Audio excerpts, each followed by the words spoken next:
them separated.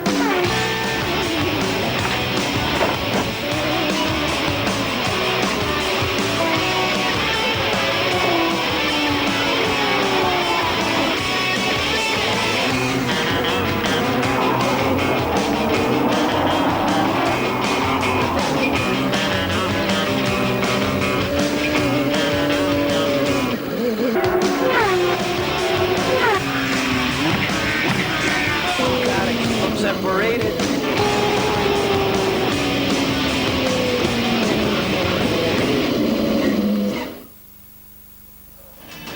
Live from Michigan International Speedway, it's the Michigan 500, presented by Speed Stick on one very, very hot day. Hello and welcome. I'm Paul Page. We've got some great stories for you here on a brand new repaved track. It's gorgeous. But before we go ahead, let's take you back 1 week to the race at Cleveland, because there's still a lot of anger over that one. And as a result of some of the actions in that race, and in fact in the season, there's been some penalties assessed for driving errors throughout the season. Michael Andretti is now on probation for the rest of the season. And for that little stunt after the checkered flag when Robbie Gordon drifted over into Michael, well, he's been fined $10,000, and he's on probation until the end of this season. So that wraps up the race at Cleveland. Now the Michigan 500. This is always a fascinating race, and in fact, there's always some history that goes on here, and we certainly have had that this weekend. On the pole, Firestone tires, first time since right here in 1974. A Honda engine, first time ever. And this gentleman, Parker Johnstone, who has never started on an oval.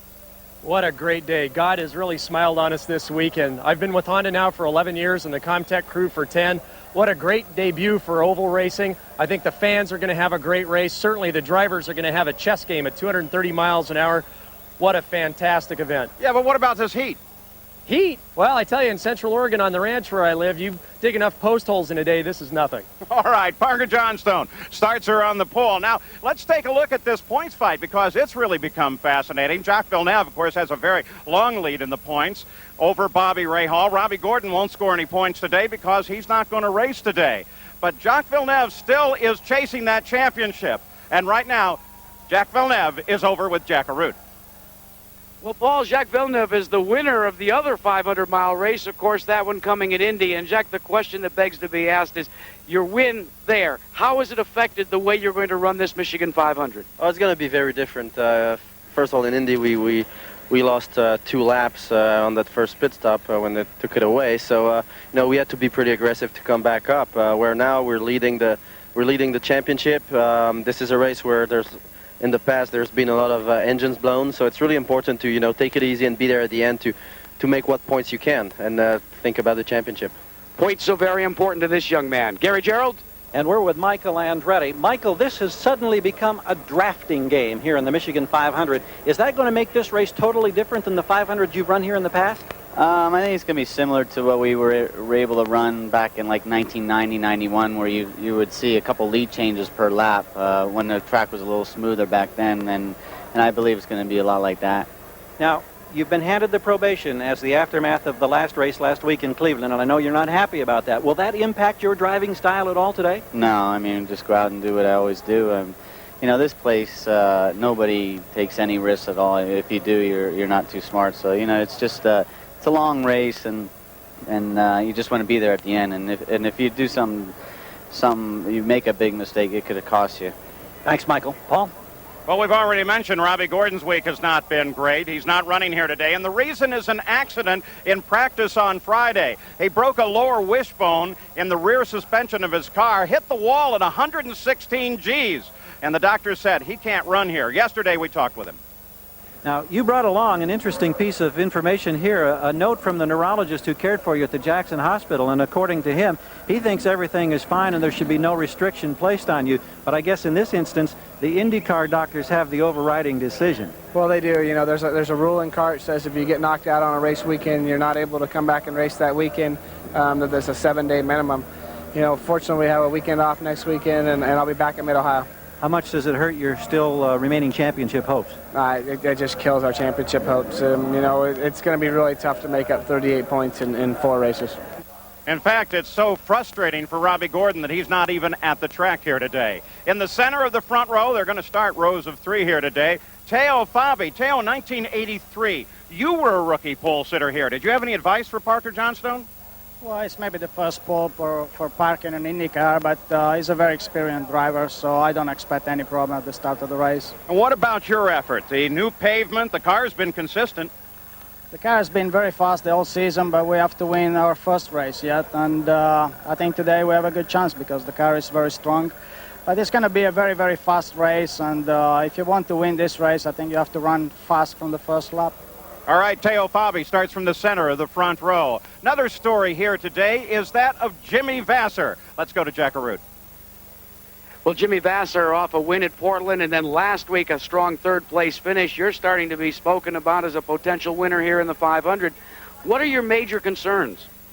Well, obviously, you know, making it to the finish, it's a very long and grueling race, and it's very hot today. It's going to be difficult on the car, and making sure my car works good in traffic. I think the guy who has the best car in traffic and dirty air is going to have a good chance of winning today if it makes it to the finish. Paul, everybody's talking about drafting. Well, drafting very definitely going to be a factor on this beautifully smooth track here today. Well, the Michigan 500 is coming up, and when we come back, Jack Arute has a very special look at the current points leader, and we've got some other great stories for you. Stay with us. Back to the Michigan International Speedway, where the skies are blue and the weather is hot, 95 degrees. This track is traditionally the fastest of all the tracks on which the IndyCars run. And Bobby, it has recently been repaved, as Paul said, and some of the drivers are calling it as smooth as glass. Well, it is, Sam, but that equates to 3 to 5 miles an hour around this track. Now, this has caused the officials to want to slow the speeds down, so what they did is cut the turbocharger boost from 45 inches down to 40 inches. This was about 75 to 100 horsepower. That's what they've done to slow them. Well, some people might think that if the engines produce less horsepower, they must necessarily be more reliable. That's not the case. Well, the reason is they, in order to get back some of this speed, they turn more RPM. They're turning over 14,000 on a couple of these engines, 13 highs, 13s on a lot of them. And so what they're doing for the race in order to make them last 500 miles, they have what we call an overdrive, a bigger split than they normally have. This will let the engines turn less RPM for the long race. Bobby, what about the heat? Parker Johnstone said it wasn't going to bother him. I don't think. It's going to bother everybody. It's hot today, 95 degrees hot, but the drivers won't be so bad because they have a lot of air going through the cockpit. The guys that are going to have trouble is the mechanics right down the pit. There's not hardly any air circulating down there. It's like you're in a soak tub down there. Well, we've got an announcer down there in the pits, Gary Gerald. Gary? Sam, it is hot, but no matter the heat. When you come to 500-mile races, a special air of anticipation. And remember, the last super speedway race, Indianapolis, this young man from 2 laps down to get the Indy 500 win, Jacques Villeneuve, getting ready now. He's leading the point standing. This season has been just like a Hollywood script. With more, here's Jack Arute. Success dreamed of by the child is earned by the young adult. But Jacques Villeneuve denies personal accomplishment. For him, it's a team thing.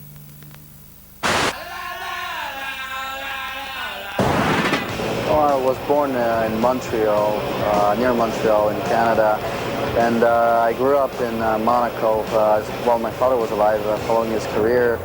And after that, I grew up in a boarding school in Switzerland. I got into racing because I've always wanted to race. I've always loved speed, risk, being on an edge. Jacques was only 11 when his father Gilles died in a terrifying crash, but there are memories. You know, I'm really proud to be his son. He's accomplished a lot in motor racing. He's a legend, basically. I don't know if a young gun is a lack of intimidation. It may have been an absence of intimidation, personal drive, and self-promotion, which quickly moved him through Formula 3, Atlantics, and into IndyCars. Every year I went up, it took a little while to adapt to the power, to the speed. But once you adapt to that and you're relaxed inside a race car, it feels like any other type of series. It's only that this one is very competitive. To me, it's not a choice between F1 and IndyCar, it's a choice between teams. Forget the legacy. How does he pronounce his name? Jacques Villeneuve. I got it, I think. But when we come back, we'll be ready for the start of the Michigan 500, and we'll take a look at the starting lineup on this very, very hot day. Grandstands are full, the engines are started, and we're very close to the green flag in the Michigan 500. So let's take a look at the starting field. On the pole is Parker Johnstone. In only his 10th start, the rookie qualified nearly 2 miles an hour faster than the field. In the center of the row, Teo Fabi. 2 of his career wins have come on ovals. And on the outside is Michael Andretti. He's the only 2-time winner in today's field. In the second row, Jacques Villeneuve. He won last week at Cleveland. And in the only other 500-mile race this year at Indy. The center is Jimmy Vasser, the Portland winner, making his second start here at Michigan. Outside is Mauricio Guzman, Big Mo. He was leading at the halfway point at the Indy 500. In row 3, it's Brian Herta coming off a career-best second-place finish last week at Cleveland. Paul Tracy is in the center of the third row. One of his 2 wins this year came on the oval at Milwaukee. Outside is Danny Sullivan, the winner here in 1988. In the fourth row, Andre Ribeiro. He's running the same Honda engine that sits on the pole. In the center is Adrian Fernandez, who has scored points in the last 6 races in a row. And outside is Scott Pruett. The last win for Firestone Tires came here in 1974, and Pruett's racing on him. In row 5, Al Unser Jr., the winner of the fastest 500-mile race ever here in 1990. In the center is Raul Boesel and Gilles de Ferran. In row 6, Bobby Rahal, Emerson Fittipaldi, who scored his first IndyCar victory here 10 years ago, and outside is Eddie Cheever.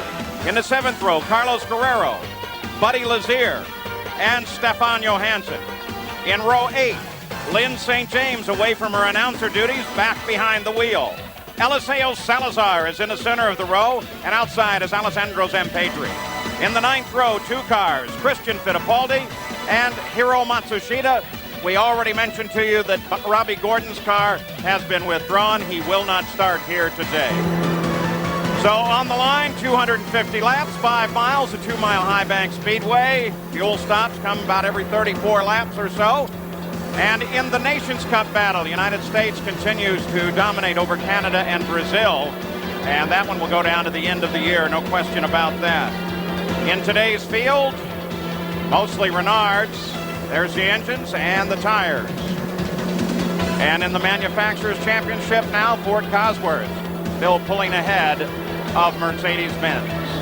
Now the crowd on their feet, waving them on. Let's go pit side before the start at Jackaroo.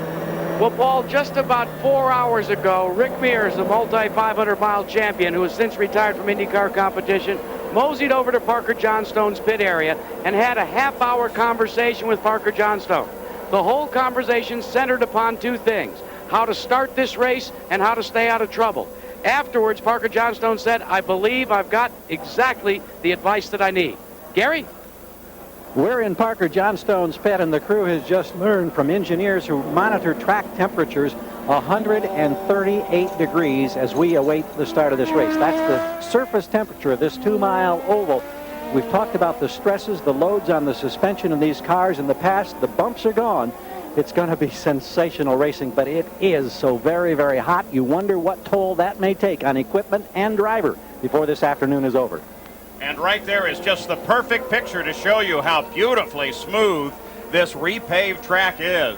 The drivers say it's like glass, as Bobby Unser suggested, and that could make for one incredibly fast race. The fastest 500 ever was run here. Will it be faster here today?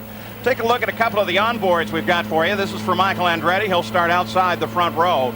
Paul Tracy is a bit back in the field in 8th starting position. And Bobby Rahal, of course, we have that camera mounted right on the nose of his car, starts back in 16th position. And Stefan Johansson a little further back in 21st. Again, the camera is right there on the nose of the car. Brian Herta's car. Now we've got a good set of cameras on his car as well. And then Scott Pruett.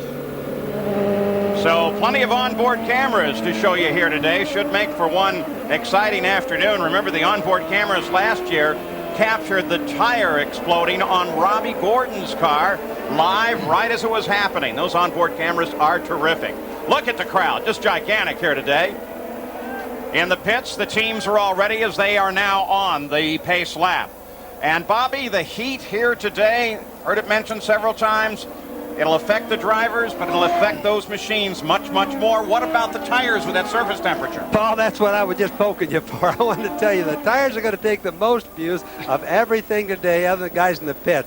The tires, remember, it's the sun shining on the track. That's what causes the top surface to get really hot, and that's the part that affects the tires. All right, it's rows of 3 here for the Michigan 500. Full sitter, rookie, first time on an oval, Parker Johnstone. Awesome responsibility, but he is a veteran racer, and everyone seems to have good confidence in him. The pace picks up as they come off of turn 4. We watch for the green flag. Parker lags back just a bit, and it's a non-start. They'll start counting laps.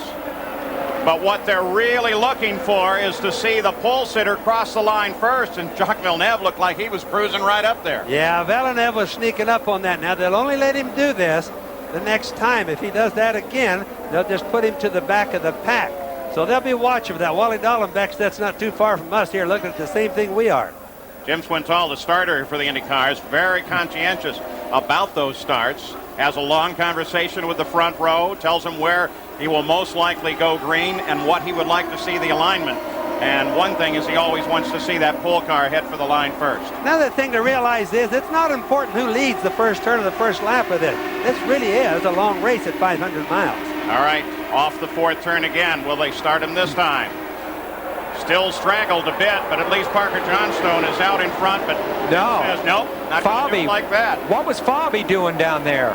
Well, Sam, that was that Johnstone just really jumped it. Now he thought maybe he hadn't done right before. Remember, this is the first time that he's ever been on an oval or on the pole. But why, Bobby, did Fabi, and you'll see it here. Because he was way ahead of him. And why not get behind? If they do throw the green, he needs to pick up a draft so he can stay with him so the other guys don't pass him. Now remember, because of fuel, these laps under the yellow do in fact count. So if we get green this time, it'll actually be at the conclusion of the second lap. I'm not so sure, Bobby, you can really hang that on Parker when other guys are maneuvering quite the way they are. Here we come. Turn number 4, the move again. Front row kind of a line, and again Teo Fabi drops down, but this time it's going to go green. And here we go, 4, 5 wide into the first turn. Parker Johnstone leads them through 1. Teo Fabi runs up high. Michael Andretti drops into 3rd. Villeneuve 4th. Jimmy Vasser is 5th. They're still spread out fairly wide coming onto the backstretch. Remember, there goes Fabi down the inside trying Parker Johnstone. Remember that most of the practice laps here have been done with the cars running by themselves. This is the first time they've been bunched together, Paul. Coming for the line, Parker Johnstone leads the first lap of racing. He'll be scored with 3 laps into the record book. Teo Fabi in 2nd place, then Michael, then Jacques Villeneuve, then Jimmy Vasser. Mauricio Gugelmin is 6th, followed by Paul Tracy, Brian Herta, Andrew Ribeiro, and Danny Sullivan. Now, the important thing for all of these guys, what they're doing right now is trying to see what will win. They've never had this many cars, as you mentioned, on the track at one time. So they're trying to see how the drafting and how the guys alongside them are affecting their race cars. Right now, there is no prevailing breeze. You can see the trees at the top of the screen. Everything is dead calm. Jimmy Vasser runs in 5th place, chasing Jacques Villeneuve. They've strung out as they all start to look for racing room. And I think Bobby trying to find out what kind of grooves are available out there. Yes, and they're going to find out that this track, being all new, the groove is wherever you want it to be. As we saw in the IROC race yesterday, you can just run on the bottom or you can run on the top. And that's what these guys are going to figure out by the time they run 500 miles. As we saw Parker Johnstone a little while ago, he was absolutely right down on the white line and still was leading. Looking back now to the battle, 4th, 5th, and 6th. Villeneuve, Vasser, Paul Tracy. Tracy closing up on Vasser. You see Villeneuve there in the blue car just coming by. It's not unusual for him not to lead. Remember, he has a commanding lead in the championship, but he rarely leads the races from the beginning. He has a very cautious approach to the first laps. Paul Tracy on the charge, closing on Jimmy Vasser. It's amazing, Paul. I talked to a lot of the drivers the last couple of days and the team owners, and they realize that often there are not very many cars finished. Whoa, car into the wall. That's Carlos Guerrero. So we're yellow. By the way, Eliseo Salazar jumped up 5 positions in the first couple of laps. And by the way, look at the extent of the damage. This track, when it strikes big. That car's torn up bad. Keeping an eye on Guerrero to make sure he is all right as well. Fairly still in the cockpit as Parker Johnstone slows down and comes by. The Indycar safety crews are already there, each a specialist in either extrication or medical or fire. Now, he obviously went into the turn backwards. Somehow or another, there was a spin. You can see that's the left side. Took all the brunt of the damage. The tire and the wheel suspension. That piece on the right is the right rear hub assembly. The uprights and all of that together, separated from the wheel. And he's okay. There's some well, he's at least capable of climbing out. Which Robbie Gordon 2 days ago was not. So it's good to see movement. So as Carlos Guerrero steps over the debris of his wrecked race car, one Lola is junk right now, and we have our first racing yellow of the day on lap 6. Still under yellow at Michigan, floating overhead, one of America's most enduring corporate symbols, the Goodyear blimp. The Spirit of Akron is providing us with an aerial view of the track and the surrounding Irish hills of Michigan, a truly beautiful area. The yellow is out because of the accident involving Carlos Guerrero. He climbed out of the car. We'll update his condition here shortly. PPG, the major sponsor of the IndyCar World Series, prominently displays its pace car team at each race. Its fleet of 30 cars are used beyond just entertainment. Well, the pace car team is made up of 14 professional female drivers who race in other circuits, and they drive our special PPG pace cars, of which there are about 30 in the fleet right now. And the pace car program was designed basically for 3 reasons. First of all, to help the OEM manufacturers showcase their new models and hopefully build sales of those models in the showrooms. Secondly, PPG uses it to showcase new colors that may be 3 and 4 years out and see what the public's acceptance of those new colors are. And also, we use the actual paint on the cars themselves for durability tests. We look at the stone chips and bruises and sun exposure, that sort of thing.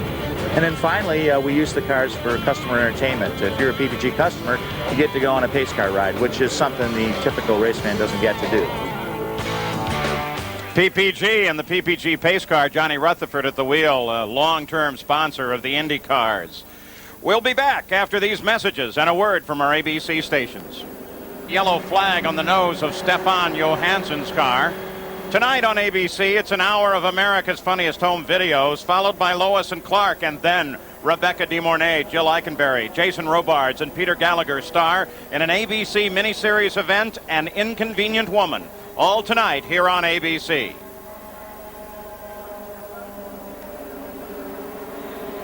So still yellow here, so we've got some time. Let's go down to Gary Gerald.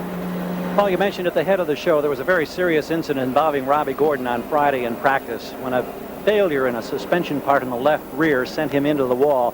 A tremendous hit left him unconscious for several minutes. He, of course, out of the hospital doing well. But because of that accident, it was determined that it was a failure of a part in the suspension. It was on a Reynard chassis, and so Bruce Ashmore and the designers at Reynard immediately tried to make a fix. This is the lower wishbone. This is the piece that was in question. It takes a tremendous stress here at 230 mile per hour speeds on these banks. They cut this piece out. They had a local manufacturer then make this bushing and this top piece here that is 90-ton steel as opposed to 50-ton steel that was used before. Greatly strengthened it. As you can see, there are threads here. Instead of it being welded in, they now bolt this into this particular bushing, weld the bushing to a tube that runs all the way down with spot welds all the way down through this particular arm. It's on the lower left, and you say, why does it absorb all of the tension and the stress when the car leans to the right? Well, as it leans to the right, it pulls on that left side. And at these tremendous downforce and tremendous speeds, you have all of this stress. It led to the failure. It was a high-mileage part. It had 1,700 miles, so they made the fix. A couple of the drivers have that in their cars today. Other people have entirely new pieces trying to preclude what happened to Robbie Gordon. Jack? Gary, let's try while we've got the luxury of some time for IndyCar engineering for dummies. Now, here's an IndyCar without any of its rear wings or front wings. You see the large tires up front here.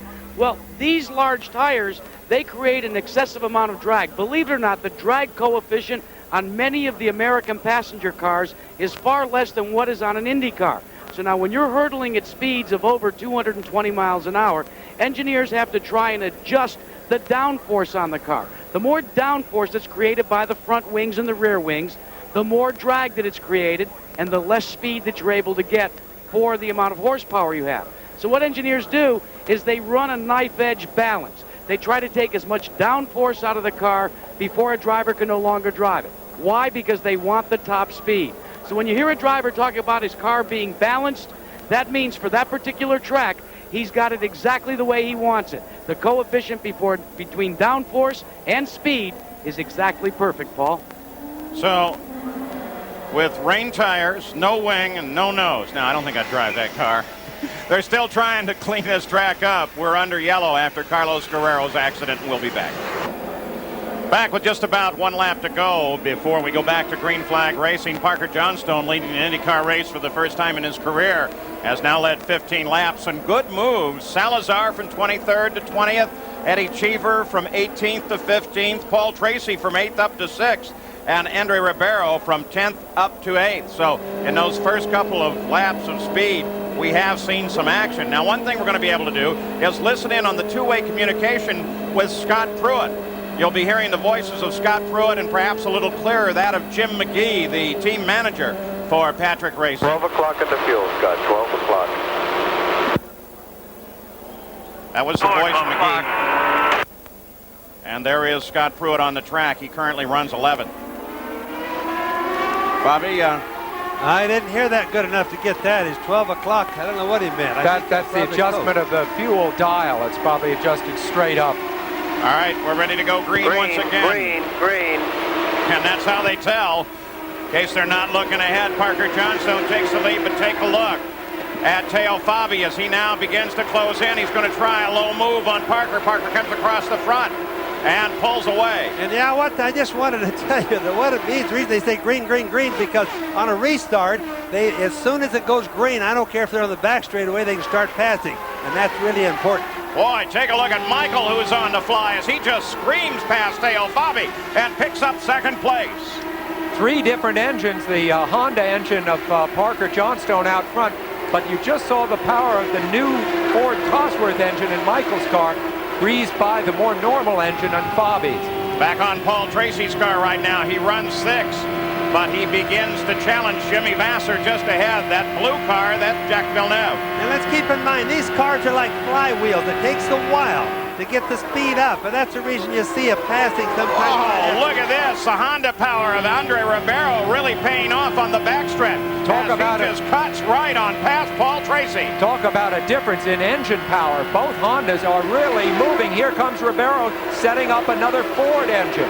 The Ford engine in Vasser's car. Watch him. Fernandez, Pruett, and Al Unser Jr. were all able to get past Herta on the restart, and that brings them up into the top 10.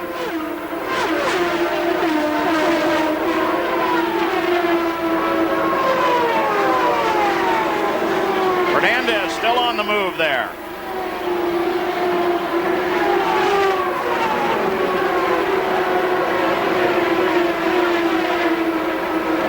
Back to the fight, Jimmy Vasser, Andre Ribeiro. Fight for 6th place, Bobby. The Honda will no doubt have more power than the Fords do. It's been running that and showing that here. But it's not passing as easy. You have to remember, it's a flywheel thing here. In order for everybody to get equal like they are now, it takes about 2 to 3 laps to get this flywheel going in full swing. And it's because they have less boost, less horsepower. The aerodynamics are really what's working more on these cars than the horsepower is. Looking back at Scott Pruett as he tries to do everything he can to get up into the front and into this fight.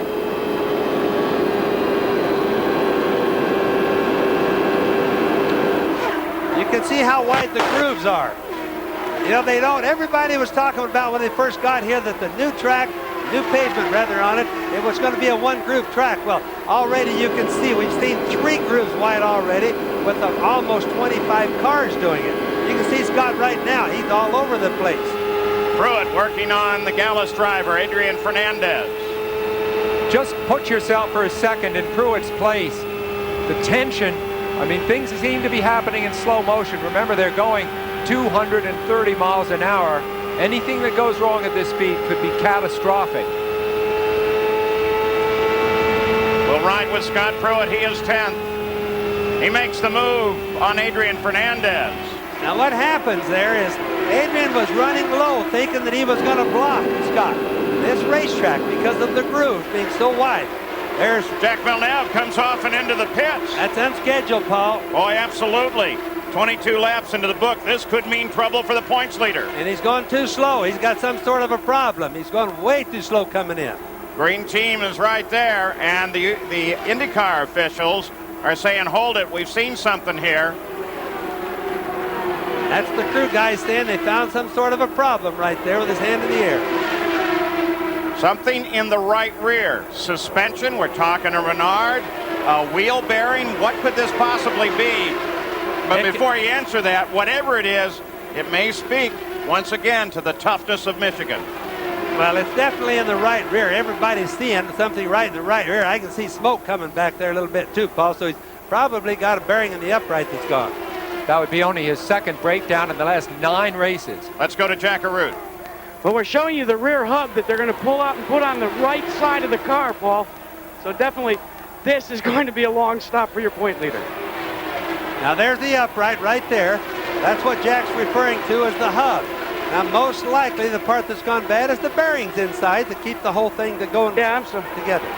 Jack Arute, any idea, Jack, on the hub, what might be the problem? Wheel bearing, a connection, what is it? Well, right now, Paul, they're really not going to discern what the problem is. It's easier just to change it and get him back out there. The reason, of course, they'll put this work in is this race is notorious as being one where people break down.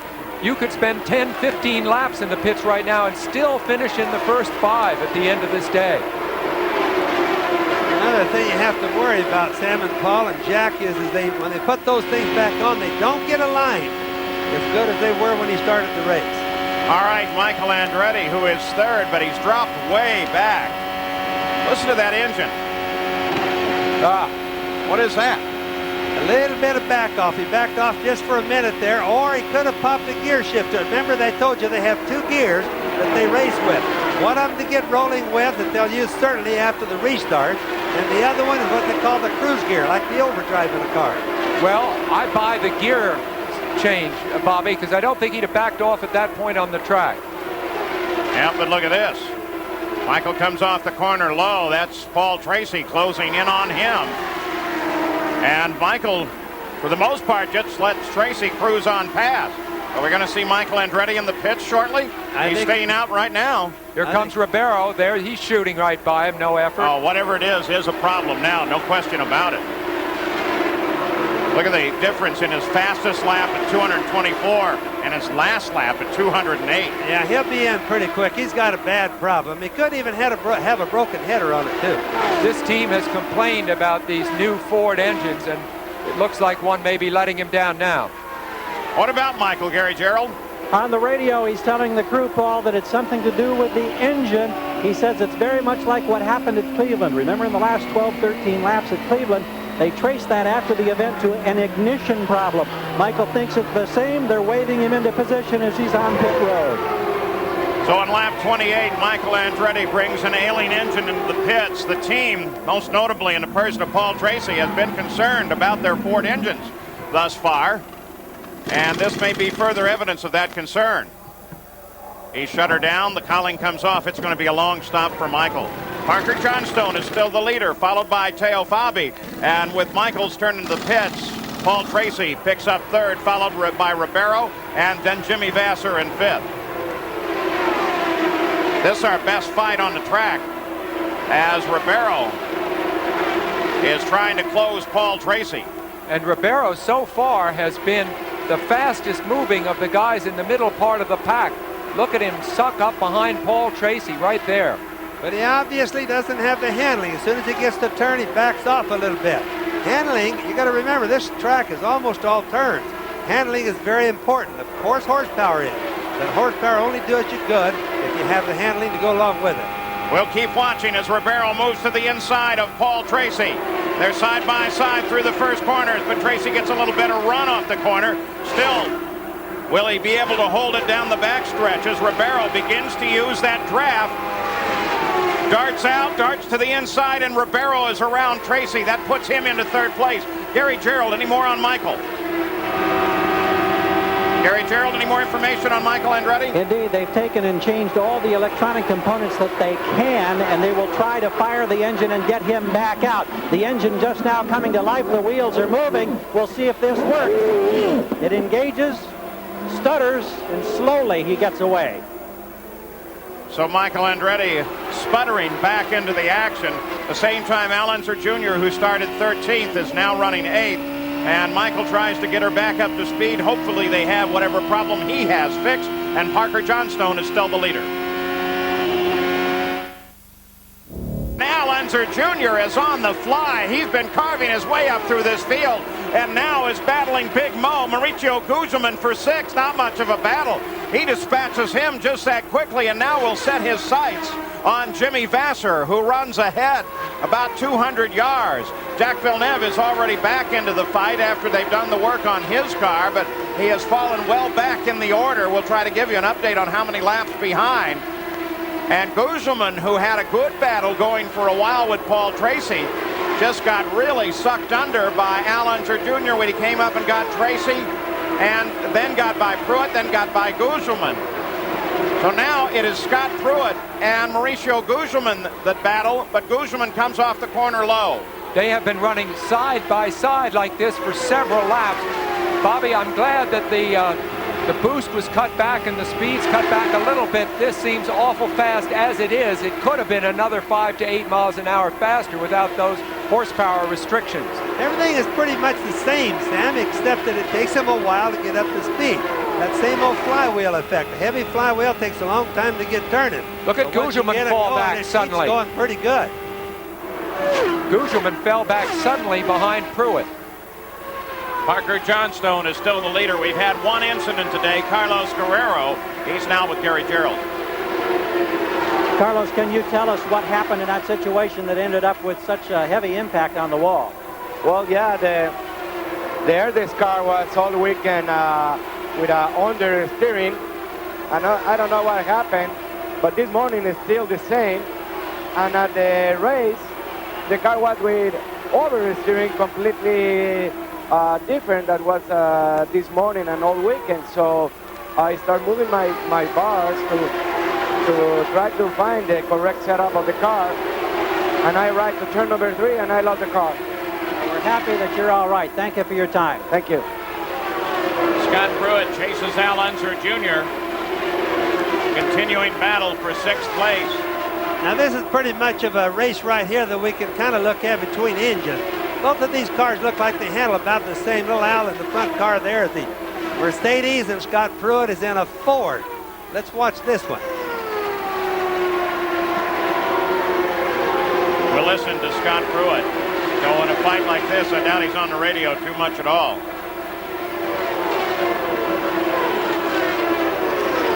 Eddie Cheever driving for A.J. Foyt, who has not been quite as racy since that first lap accident at Indianapolis. Looking pretty good here today. Started 18th, now runs in 10th. You can see little Al on the left, Scott behind him. Now Scott's picking up a draft, Paul. Not a whole lot of draft, just so everybody knows, because these cars have to get a little bit closer than that to get a big draft. You ride with Scott Pruett. Started 12th, now in 7th, chasing Al Unser Jr. Battle for second. The race. He's about 7 as seconds Andrew Guerrero overhauls Teo Fabi and moves into second. That They're makes also moving Honda's through lap traffic right now. That makes Honda's 1-2 in this race at this point, and also Firestone Tires 1-2 over Goodyear. Goodyear has this enormous winning streak of over 300 consecutive races. I don't think they've been menaced like this in 20 years. Sam, I think what we're seeing here is a horsepower difference and not the tire differences. I think these tires have been pretty evenly matched. Firestone and Goodyear. Oh, I agree with that. I just mean as far as the outcome of the race. Yeah, the Honda is just giving those. Paul Tracy grabs off 3rd place. Puts Teo Fabi back to 4th.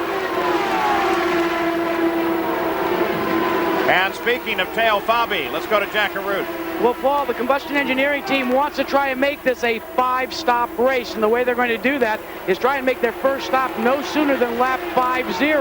So they're down low on fuel, but they're going to try and run it 6 more laps and then look for Teo Fabi to come on the pit road. We're on lap 44 of 250 right now. We should see many of the teams beginning to lay out equipment for a stop any time now. Fastest lap of the race thus far was just turned by Parker Johnstone at 230.6 miles an hour. That's not a lot with a draft, too. Remember, all this air moving around makes like a big whirlpool. It really helps them in speed. Another thing to remember is nobody, meaning the mechanics, don't know what the fuel mileage is going to be at 40 inches of manifold pressure. So here comes, looks like Johnstone right into the pits right now. So they don't really know what their fuel mileage is, so right now it's going to be interesting. The leader of the race, Parker Johnstone, he's led the first 45 laps. He relinquishes now, Gary. Oh, Paul, he slides no. through. They've blown the stop for the moment. We were afraid of that. From 230 miles an hour down to 90, it's slippery on the concrete. He slid through. They roll him back, and now the hoses are in place, and the tire changing process begins. But this is just a real tough stop. Remember, as you pointed out, this is his first time ever on an oval race. First time for this crew to work under these conditions. They were poised, they got him back, he's refueled, and he's underway. Let's go to Jack. Well, Gary, now Andre Ribeiro will make his presence known on pit road, and we almost have a crash here between Adrian Fernandez and Parker Johnstone as they come by Ribeiro's pit. The team is set waiting for Andre to come in, and it looks as if as well we're going to see if possibly Teo Fabi will come in. No, Fabi looks like he will stay out, so it's all going to be Ribeiro on pit road. Going down very slowly. The speed limit is only 90 miles an hour. The Honda team will go to work. Remember, it is very tough to get from that new pavement onto the concrete there without having problems. They've had problems all through practice with that. We saw cars spinning as they left the pits in practice.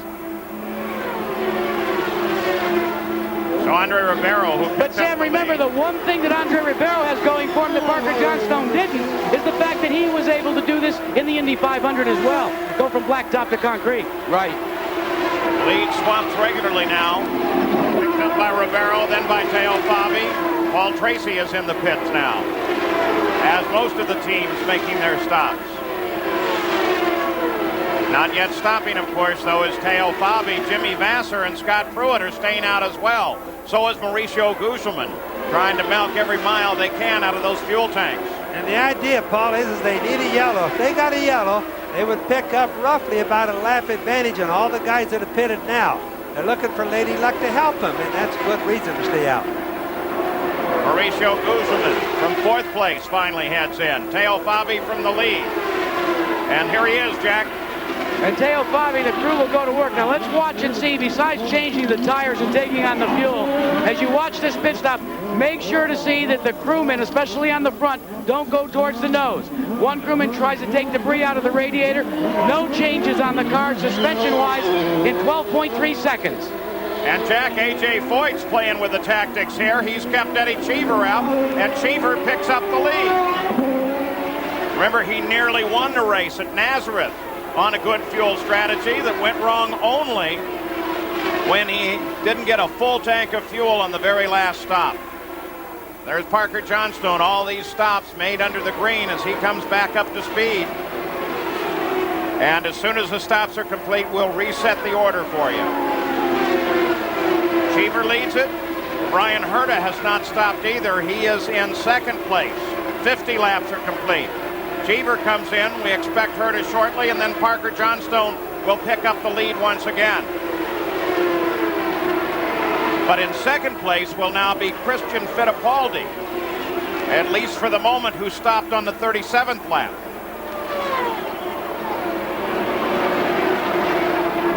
Now here's that situation with Parker Johnstone. And he just slid past his pit and over the hose. And Bobby, I would think that that's a violation, is it not? I've been waiting for the black flag to come up from Wally Dallenbeck, because running over a hose brings out a stop-and-go penalty. And there's a really close wreck between Fernandez and Johnstone right there. That really got close, causing Adrian to go back around. And that's what they're going to do with Parker. It's going to be a black flag for Parker Johnstone. Brian Herta stalled his car. You got to figure it's Johnstone's first stop. First pit stop ever in his life. He comes in. He doesn't know what the speed is like. They've been running 230 miles an hour. Well, Paul, Brian Herta had a near miss and one full miss. First, he slid very similar to Parker Johnstone as he come into the pits. When they had completed their work, the crew started to set him down. He stalled the motor. They got it restarted, and he almost stalled it again. Some of these drivers are having a great deal of difficulty getting traction off the concrete. You know, one of the reasons for that, the concrete is still fairly new, and it's a little bit rough on the top. Now a correction. They've not called for a black flag on Parker Johnstone. They have called for one on Buddy Lazier. And we'll try and sort those two reports out for you and find out what the plans are. There is Parker's pit. The IndyCar officials there, Billy Camphausen there on the left. Traxon is in charge of that area of the pits. Gary Gerald, the Penske cars have both been in. Before we address that, Paul, a quick word from Doc Peterson of Comtech on Parker Johnstone. What was the ruling they just gave you, the IndyCar official, on running over that hose? Yeah, they said because only the front wheels went over the hose, there's no penalty. So you dodged a big bullet right there. Yeah, we sure did. He just misjudged on the carbon brakes. They were cold, and the car didn't stop. Okay, thank you. Now, regarding the Penske team, there was a problem for both Al Unser Jr. and Emerson Fittipaldi. Jr., the jacks retracted. They had to send him down a second time. He was held an extra couple of seconds, a problem with an air gun, and there was a problem with a wheel wrench also for Emerson Fittipaldi that lengthened his stop just a bit. Both men did get away cleanly and are on the circuit now. So Parker Johnstone has the lead once again. In second place is Christian Fittipaldi, due to stop any time now. We'll be back after these messages and a word from our ABC station. Well, a lot has happened in the past few minutes. Parker Johnstone had a display of smoke at the back of the car. May have serious engine problems. He's in the pits. Raul Boisel, the same sort of situation. Andre Ribeiro picks up the lead. Let's go down to Gary Gerald.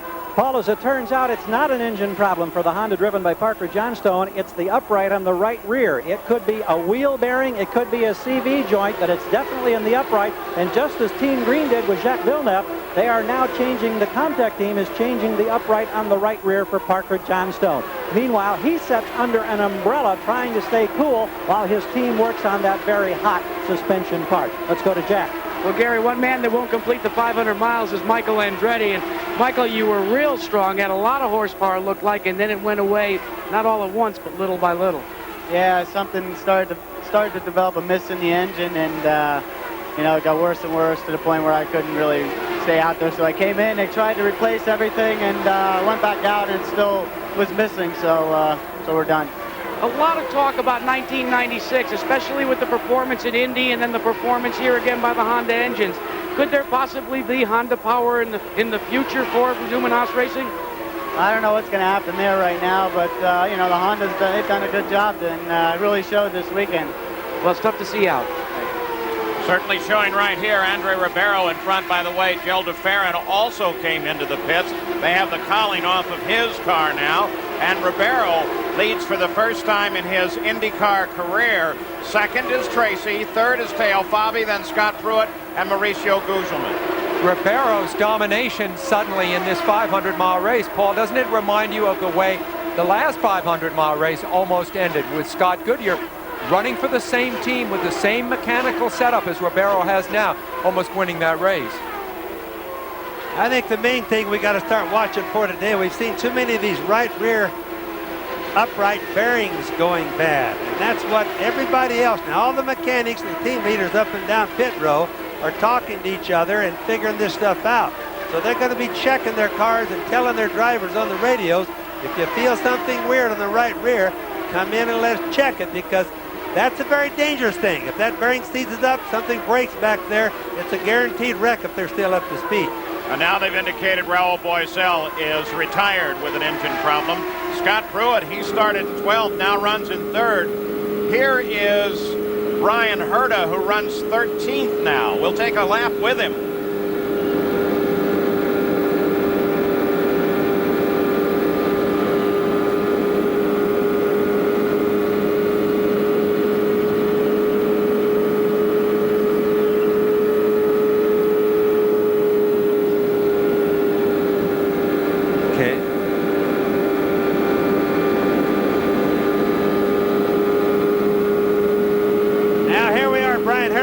His hands.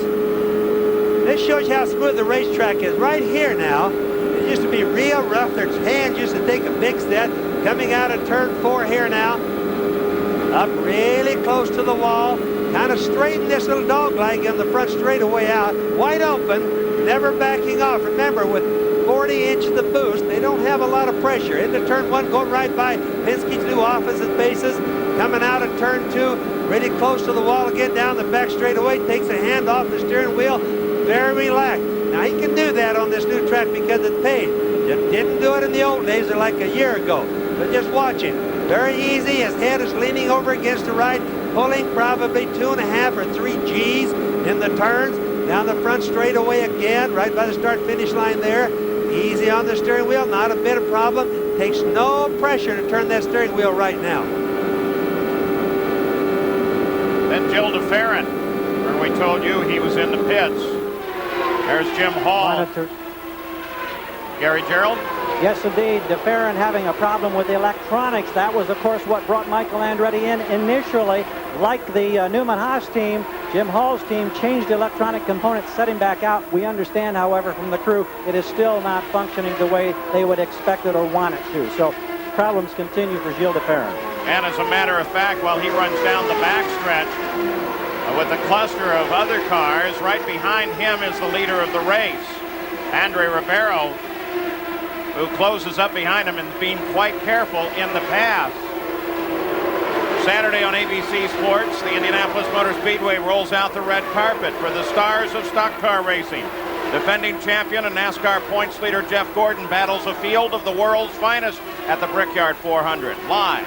And then on ABC's Wide World of Sports, Dale Earnhardt and the world's top drivers battle in identical cars in the International Race of Champions. Plus, we begin coverage of the World Track and Field Championship from Gothenburg, Sweden. That's all Saturday here on ABC Sports.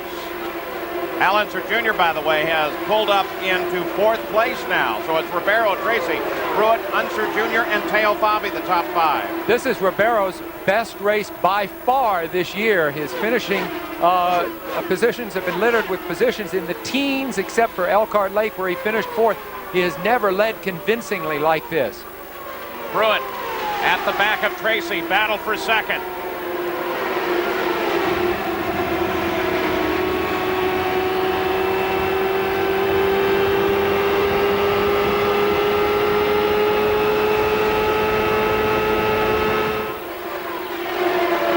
And there goes Scott Pruett as Tracy gets a little bottled up behind Jill DeFerran. And Tracy doesn't seem to be able to respond to that challenge readily. Remember how Pruett and DeFerran came together in the last laps of the race at Cleveland last week, putting DeFerran, who was leading the race at the time, out. Raul Boisel out of the race. Let's go to Gary Gerald. Raul, you want to go 500 miles. Did the power plant just give up in this heat today? What happened? No, I'm an early spectator today, but my Duracell Lola was running fine. We even paced ourselves because we knew it would be a lot of mechanical problems this race, and you know, just gave up too early. How about the heat and the actual conditions on this new surface here?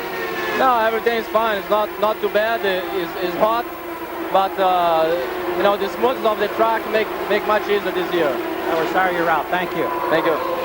From time to time here, you'll see the number 12 car of Jimmy Vasser. He had a 39-second stop. He had trouble with his right rear as well. And he is running in 11th, trying to get back on the leader lap. It's obvious that this track imposes. You see the battle for 3rd. Now it's little Al Unser on the right there. He has come up so far from his grid position and now is threatening Paul Tracy. But it's obvious that this track imposes incredible loads on the suspension.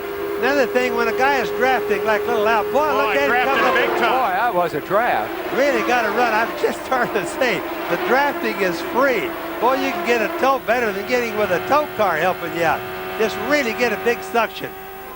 So Unser Jr. up to third place. Jack Arute, Penske's looking strong here. And Paul, his performance, that of Al Jr., may have been preceded by his lack of performance in Indianapolis. Let's go all the way back to the Memorial Day Classic. Remember, Little Al was the only driver of the two between he and Fittipaldi to try and stick with the Penske. The reason he said after the race is, I wanted to get that car in the field because it may be slow, but in race conditions, as he goes by Scott Pruett, in race conditions it drives like a Cadillac. It's just a breeze to drive. He doesn't qualify well, but he wanted a car that could go 500 miles in comfort. And in the heat, in the humidity, and the pressure of today, it seems to be paying off for Team Penske. Al Unser Jr. around Scott Pruett into second place and just puts his teammate Emerson Fittipaldi, who's running 12th, 1 lap down. Let's go to Gary Gerald. In the Derek Walker pit, of course, no Robbie Gordon today, so that puts it on the shoulders of the rookie who was second in the Indy 500, Christian Fittipaldi. He thought that he had a problem in his first experience here at Michigan. It turned out what he thought might have been a wheel bearing failure at the rear of the car. The wheel balance fell off, and so the car out of balance. He brought it into the pits, tires changed, he's back out there, Paul. Well, Scott Pruett running through the field. Bobby, I wanted to look at his onboard shot. Look at that tire. Look at the front tire. Does that tell us anything? Well, all that is a little hair growing around it. It really isn't anything wrong. It could possibly be a blister, but it's not likely. The reason you can kind of tell that is Scott hasn't slowed down all that much, and it doesn't seem to be getting any worse. The rubber should start throwing off pretty quick if it was a blister, or if it is, now leak right there, it kind of went away. I think what we'll see is if it's a blister, he'd be in by now. Well, I love these high-tech explanations. Little hair growing on the tire, says Bobby Unser. Andre Ribeiro leading for the first time in an IndyCar race. Out in front. Al Unser Jr. is second, 78. Second round of stops beginning now as Paul Tracy has made a stop in the pits. Routine under green, in and out. Leader is still Andre Ribeiro, followed by Al Unser Jr. and Scott Pruett. Goodyear has a formidable presence here at the Michigan International Speedway, not only on the track, but also above the track with the Goodyear blimp Spirit of Akron hovering overhead, providing us with spectacular aerial views. So now we anticipate stops by everyone in the field, save Tracy, who has just made a stop. The question, Jack Arute, I would suggest to you, though, is tire wear. Well, Paul, we may see the first chink in the armor here in the Teo Fabi pit. They had to pit 5 laps earlier than they had hoped to because of a blistered right rear. It's right behind there. You can see the blisters on the tire there. So the first thing that the tire engineers do when they see a blistering situation is check the black book, check the tire pressures, check what conditions the tire ran under. This should not be a cause for immediate concern, but you can be sure that the tire engineers are huddled over here and they're discussing the situation right now. Also, keep you informed, we've got a report that there may be a tire problem with Scott Pruett as well, and the leader will be pitting, Andre Ribeiro, in 2 laps. Problems sometimes are encountered while coming into the pits here because the cars race with these carbon fiber brakes in order to save weight at the brake. They don't heat up quite as easily. They're not as well balanced when you stop. So sometimes you see them have trouble coming in. Watch Al Unser Al. Jr. running second, peels off. So does the leader, Andre Ribeiro. So Little Al follows the leader into the pits. And we'll watch both of these cars as they come to their marks simultaneously. Ribeiro closest to you, Al Unser Jr. well down the pits. Classic racing.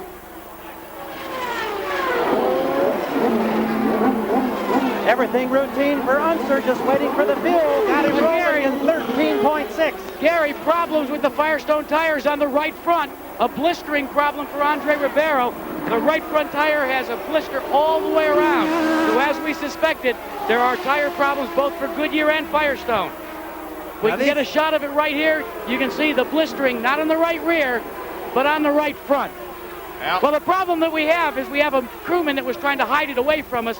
We got him away. There you go. Just like Goodyear. The guy shouldn't try to hide it, Jack, because we can see it on television. That's exactly what's happening. And a lot of that is caused from the track. It's very hot today. The sun beats on the track, gets the surface very hot. The tires have not blistered all during practice and qualification. But this is what happens when the temperature goes up. Now, right there, you can see that hair growing around on Pruett's car, and that's blistering. Now, the tire's not unsafe. If it doesn't get any worse than that, of which we've watched him run for a long time, it's not unsafe, but it does take away a little bit of traction. And as you can see there, Scott Pruett moved up from 12th, now runs in the lead, due for a stop any time now. And we'll listen in, see if they're going to call him in. Got a clean pit.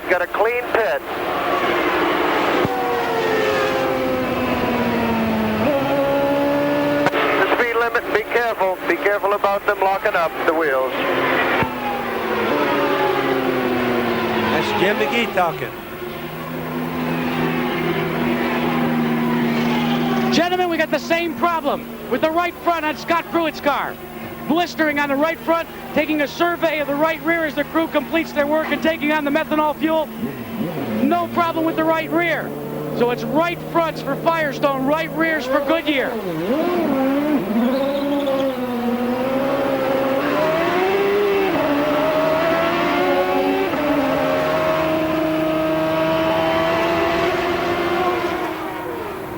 Paul Tracy suddenly slowing down. Was running in 8th. Heading down into the pits, but remember, he was just there. Got something wrong because he was too low to be coming into the pit, Paul. And the leader is now Mauricio Gugelmin, who should stop any time now. But remember, there he is. In fact, he may be dialing for the pits right now. He is. He led the most laps at the Indianapolis 500.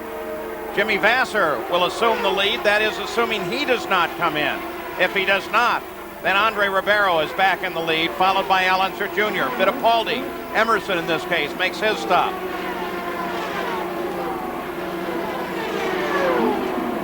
Pit road still a very busy place on the 92nd laps. Emerson Fittipaldi.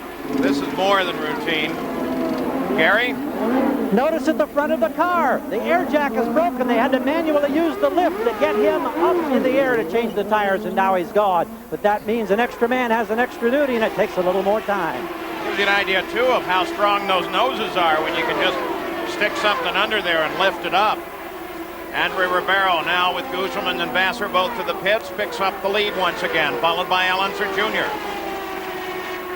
93 laps complete. Jack Arute, Jimmy Vasser's in.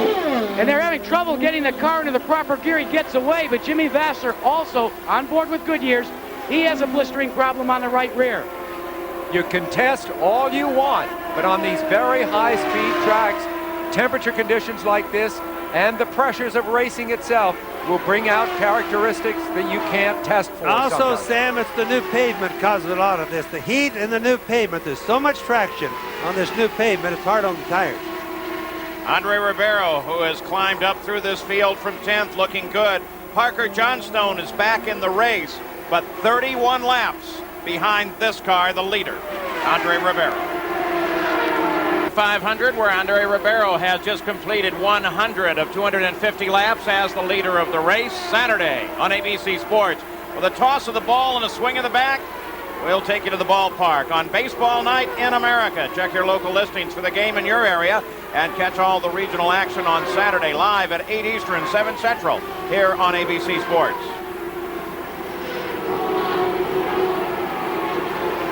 Emerson Fittipaldi's been given a black flag for pit speed limit. Let's go to Gary Gerald in the Newman Haas pit.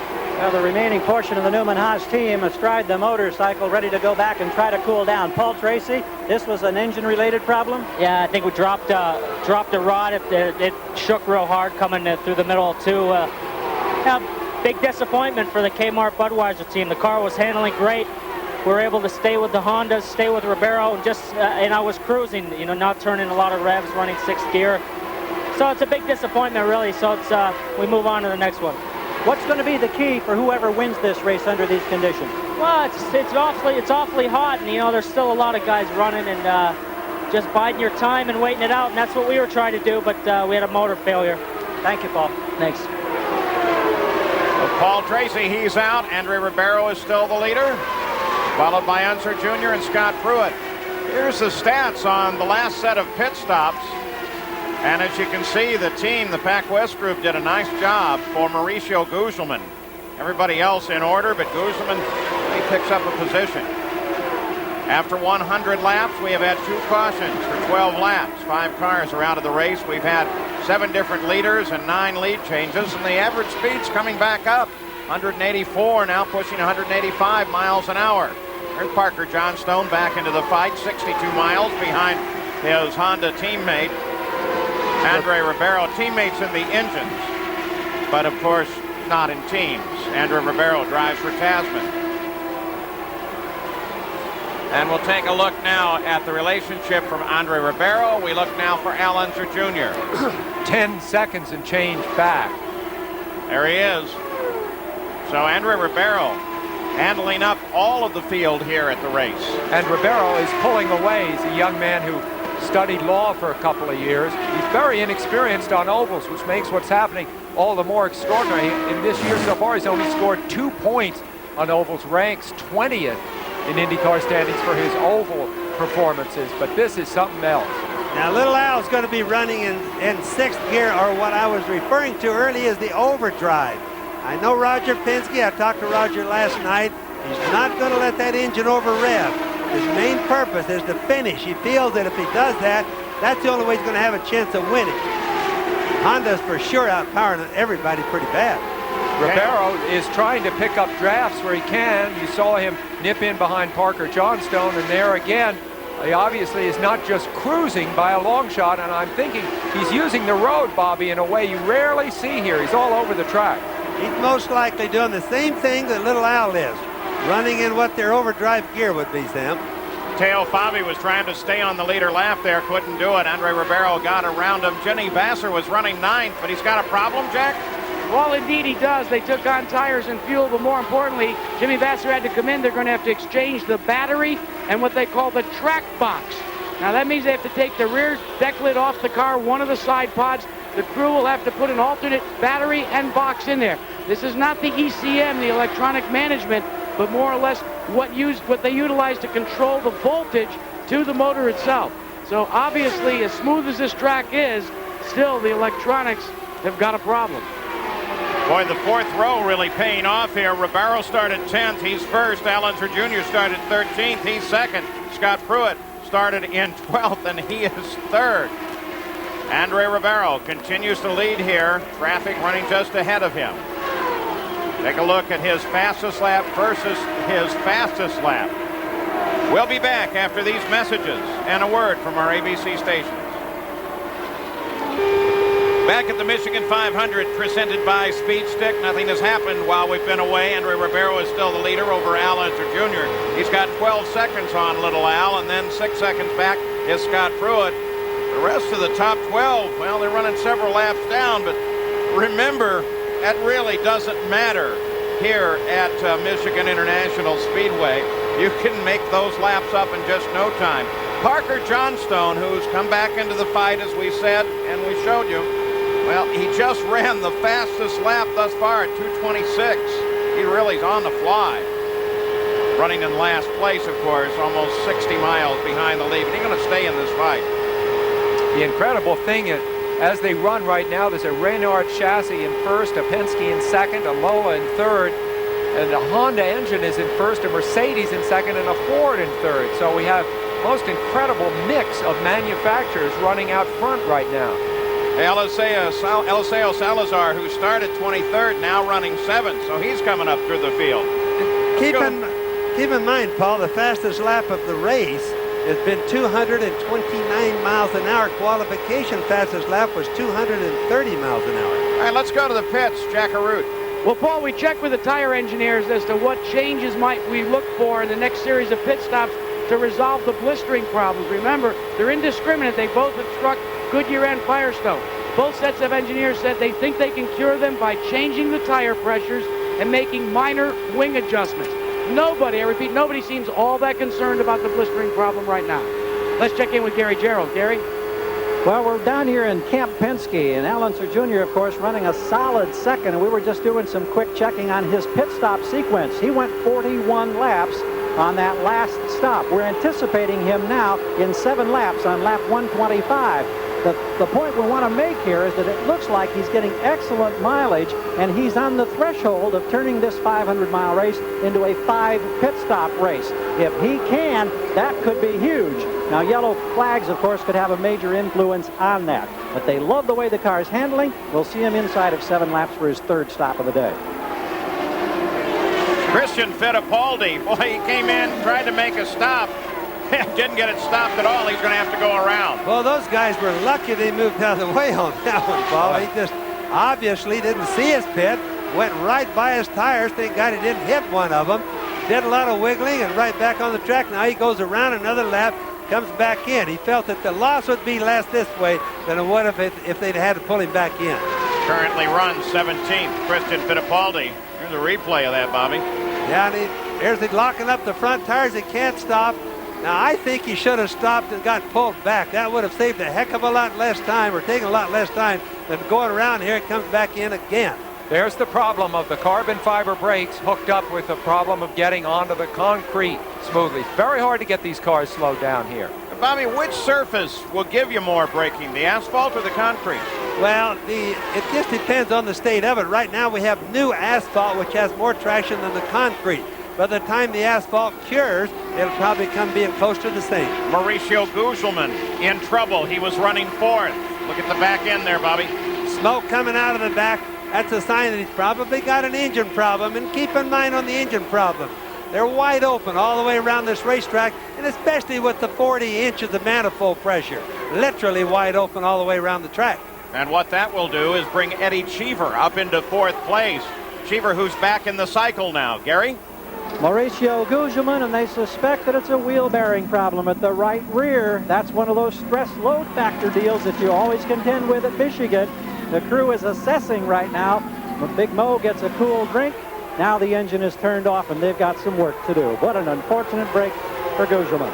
And when the smoke comes out the back like that, we often think that it's a engine, but in this particular case, those bearings are going to smoke too. We've seen a lot of bearing problems so far today, and there it is, the right rear.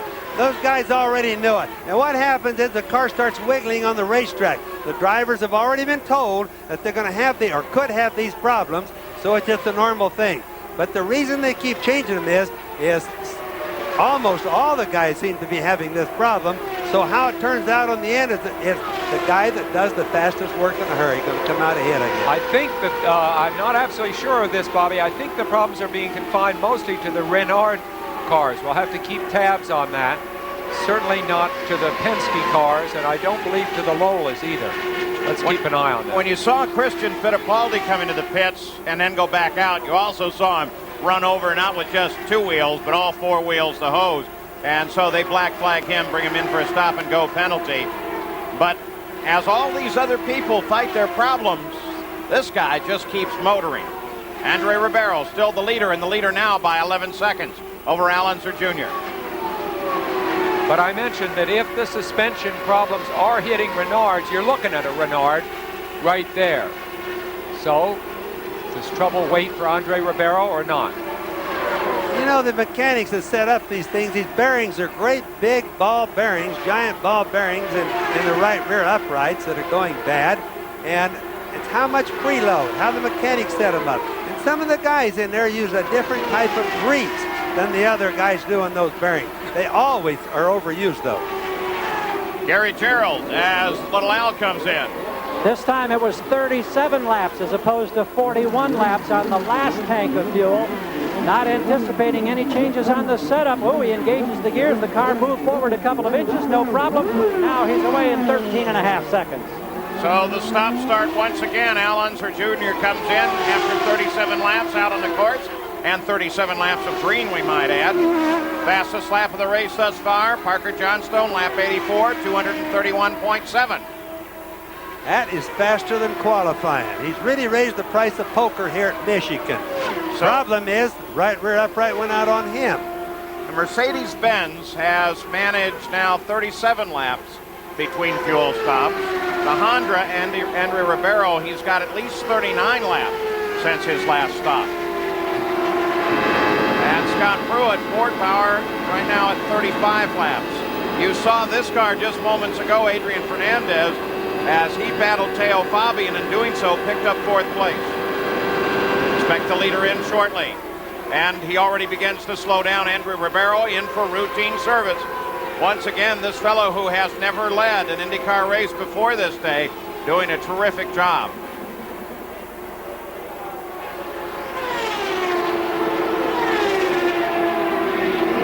And Paul, the one thing that the crew wants to see besides changing the tires is if they were able to cure the blistering problem. Checking the right front, no problem on this set of tires for your leader, Andre Ribeiro. So it's going to be a nominal stop. Looks to be no changes in the chassis. Looked as if they've cured the problem simply with 16.3 seconds. And I said, simply changing tire pressures. Very smooth stop. Just past the halfway point here. So I just want to explain that tire pressure a bit, Paul. The more air that's in it, the more the tire tries to bow out in the middle, or the more the air pushes the tire out in the middle, and that's where they were blistering. So what the tire guys would have done is just drop the tire pressure by 2 to 3 pounds. I'm surprised. I thought that was a biased tire problem that didn't occur in the radial. No, it affects all tires because the air is still trying to go out, and it doesn't make any difference. The radials obviously don't change the shape as much as the biased fly tires do, but they still do change it, Paul. Don't you remember a few years back? Bobby, he is not up to speed. What's going on here? Ribeiro suddenly, when he comes out of the pits, just never came up to top speed. Scott Pruett picked up the lead, but he should be in the pits any time now. Very slow, possibly a transmission. Yeah, transmission is what I would bet on. He caught a gear in what looked like a funny shift to me from first to second, or maybe it was his second to third. He's very slow. The wing shaking is not a problem. That's just a normal thing. And Scott Pruett now the leader, but he's due in, and that'll turn the lead over to Al Unser Jr.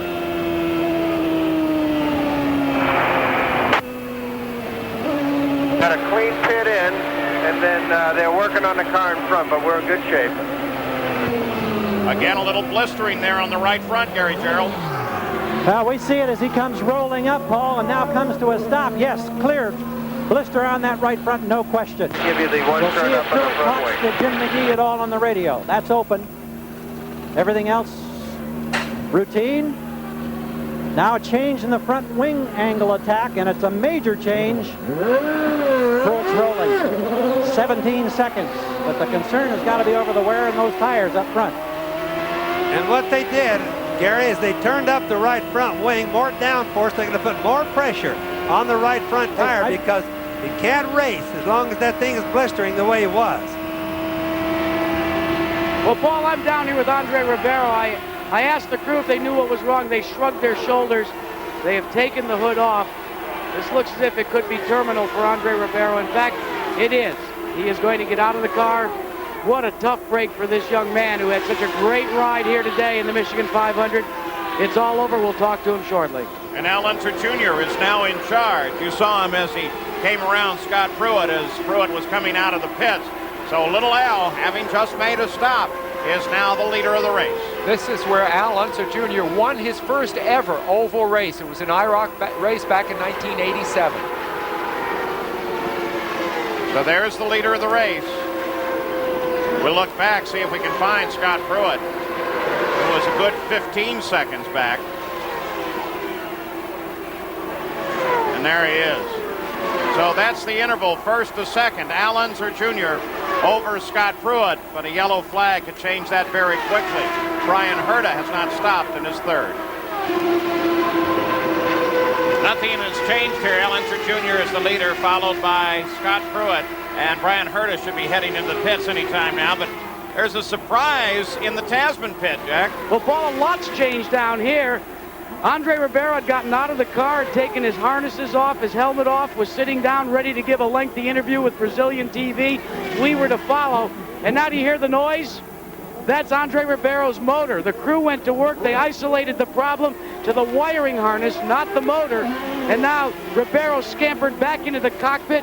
He is back at the controls, and they're going to send him back out. He is so excited he's having trouble getting the car started and slipping the clutch to get it into gear. It's running a little rough.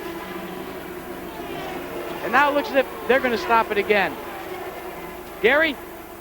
Well, Andre Ribeiro, of course, is on Firestone tires, and Al Spire is the manager of Firestone Racing. Now, we've seen wear signs on some of these fronts, most recently here with Scott Pruett. How big a concern is this, and did it surprise you? Well, actually, we're not concerned at all, Gary. The cars are running quite fast. Some of the laps they've been turning recently are in 224, 225 mile an hour range. We have a harder compound tire that they can go to if they want, but all of the teams that are running fast, Tasman and Scott Pruett in the Patrick Racing car, prefer to make chassis adjustments and stick with the tire they have, and we're not concerned about it right now. Appreciate it. Thank you. You're welcome. Jack? Well, so far, Andre Ribeiro is now officially out of the race. They are going to roll it. And you can see this gentleman right here. Well, he's with Brazilian TV, and with Andre being his countryman, you give professional courtesy. They will continue and carry on the conversation in Portuguese. See if we can get in here real quickly, and we're going to listen as the interview is given. Go ahead. We want to listen in Portuguese to the interview. Excuse me? We want to listen to your interview with Andre in Portuguese. Okay. Pois é, esse microfone é da ABC, eles querem acompanhar a nossa entrevista em português, a rede americana ABC. André, difícil, né? Você estava liderou muito essa corrida. Qual a sensação? É um super desapontamento, mas não acaba aí, tem muita coisa pela frente. E eu tenho certeza que a gente chega lá. Well, it's very obvious, and I don't know anything about Portuguese, but right now I'm sure Andre Ribeiro said that he was one of the most disappointed drivers ever to come down the pike. We'll talk to him after the Brazilians are through. Yeah, but he does have a day that he can be proud of. I mean, it was a great run while it lasted. Al Unser Jr., leader of the race, has now completed 143 laps. Another man who can be proud of this day is Parker Johnstone. Gary Gerald? Well, indeed, he can be very proud. I know it's disappointing to be on this side of the pit wall. We were down there and saw that they were having a problem with the upright and the right rear, but you also had a very close call on the racetrack when there was a failure. Well, we really did. God was looking over us today because I had just gone under Eddie Cheever on the entry of turn 3, and the right rear upright failed and snapped me sideways, and I'm just very thankful I didn't get into Eddie. And it was so bad I couldn't even make it back to the pit lane. We circled around, came in, lost all the brakes. The guys on the Motorola Cellular, Firestone, Honda, Renard crew from Comtech Racing did a great job. All that Daytona experience paid off. They got the upright change. I went back out. Once again, the fastest car on the racetrack, which is a tribute to them. But the damage from the upright had damaged the brakes. And when I came in for my stop, the pedal went to the floor. And thankfully, we didn't go into the Penske crew. And unfortunately, was into a fantastic oval debut. I learned a lot, and it looks like Andre and the Tasman guys were doing a great job or have just retired as well. And I tell you, Honda's day is coming. It's just not today. Well, he may be a rookie here in the ovals, but he got all the sponsors, he got all the teams. We're happy you're all right. Thanks, Parker. Thank you very much. And I got to tell you, thanks to Team Penske, to Rick Mears, Al Sr., and Al Jr. for all their coaching. What a fantastic weekend for us. Thanks, guys. Let's go to Jack. Well, Gary, let's try and get it in English from Andre Ribeiro this time. Andre, what happened? We had some electrical problems. The wires did burn, and we had to stop. We did try to come back, but then we realized it was not possible. Describe the emotional roller coaster that you've just endured over maybe the last 5 minutes. Well, I think we had a fantastic car. The LCI Honda car was just so much ahead of everybody else. For me, it was very easy because I was just cruising. Thanks very much, Honda, Firestone, and of course, Tasman, LCI. It was incredible feeling. Unfortunately, we had to stop a little bit early. And we understand now, gentlemen, that Bobby Rahal's got some problems. Back to you. Yeah, Jack, the man with the most experience in this race, 14 races, starting more than any other, was running 8th. Suddenly slowed down. He stopped only 12 laps ago, so certainly unscheduled, and he's shut the engine down already. Nothing changes on the course. Unser Jr., Pruett, Eddie Cheever, Adrian Fernandez, and Eliseo Salazar, the top 5. Gary Gerald is now in the Rahal pits. Well, I think it's the 4th one that I can be aware of this afternoon. It's a right rear wheel bearing once again, and we're seeing this now all too familiar scene of the crew working on the upright at the right rear. This time it's Bobby Rahal, second in points and up there challenging. He wants to stay out there. He wants to try to track down and gain points on Villeneuve. Gary, this time it's a Lola. We've seen most of that problem hit the Renard, so this is something new. I was just going to remind you that, Sam. They're all having problems except the Penske so far. 100 laps to go yet with these failures. 19 cars running. Buddy Lazier is still in the pits. They're working on his car, and they're working on Bobby Rahal's car. Another thing you want to keep in mind, if you're wondering, we have a spin out and an accidental. And it's Hiro Matsushita. Took a spin up in 4. And doesn't look like he touched anything. Looks like he just had a right rear go and got down on the grass, but he's kicked a lot of debris up on the track, dirt and gravel. So they're yellow. First time, very long time.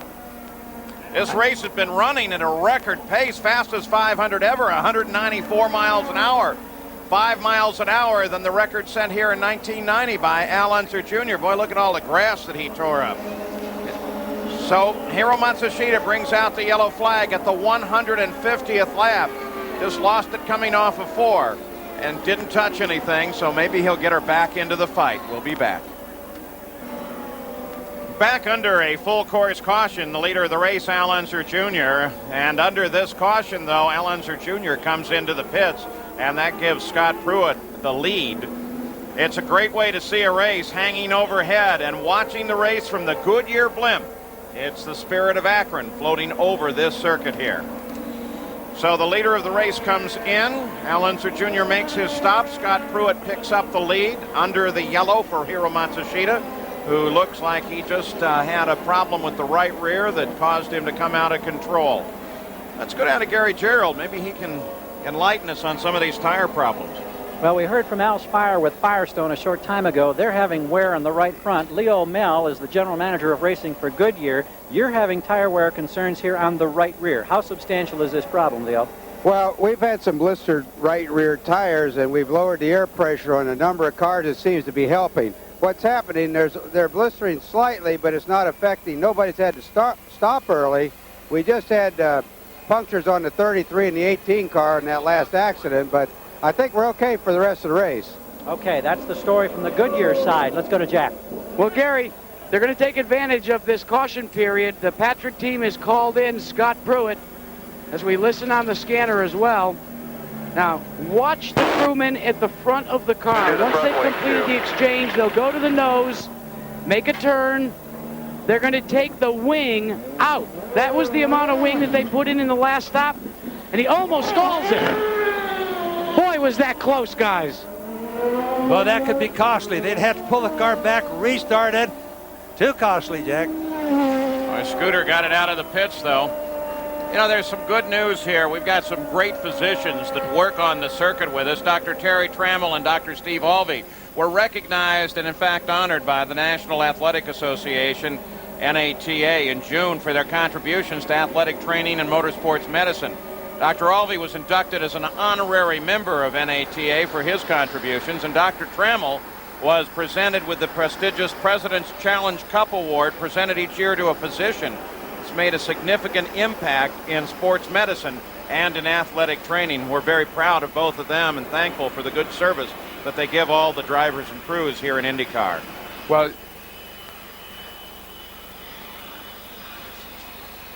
one of the interesting things about the coverage, too, while we stay under this yellow, is the international coverage. This goes from these satellites up globally and in many, many different languages.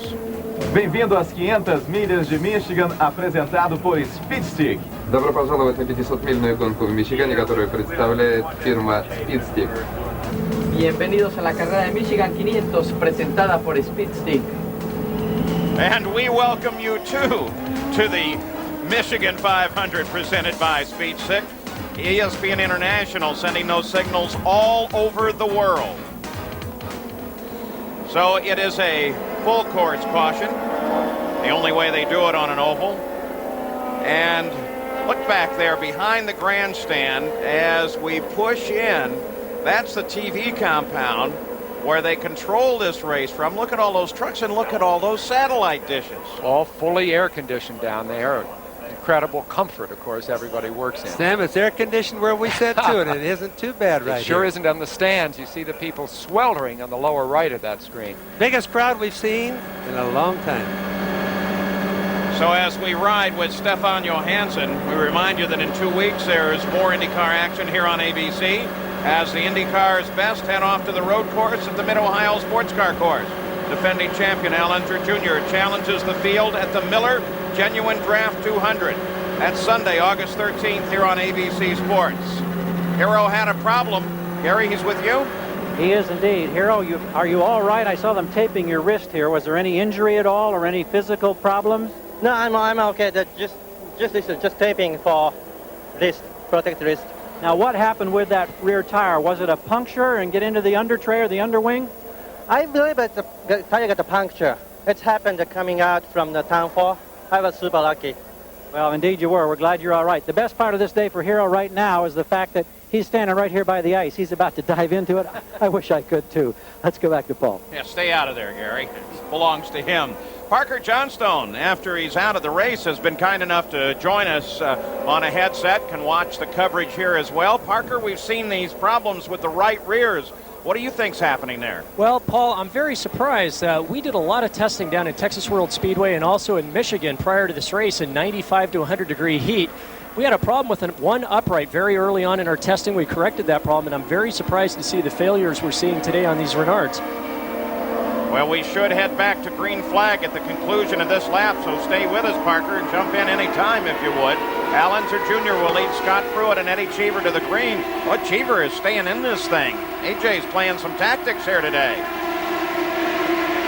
Back up to full speed. And keep in mind, little Al had about a 20-second lead. Now they're all closed up on him. Parker, look at those guys. Can you believe you were out there with them just a few minutes ago? Well, I tell you, once you get in the car, the whole world changes, and as well as the track's holding up today, and as good as our Motorola Sailor car was, we could drive low, middle, high. Those guys are having a great time out there, but they're also balancing the risk every single lap with potential gain or loss. So now the field spreads out. Al Unser Jr., Scott Pruett are the fight at the front. Eddie Cheever there as well. Go on board with Adrian Fernandez. He runs in fourth place. Plenty of traffic ahead. Everybody except the guys in the front are really picking up a big draft right now. We'll just ride with Adrian.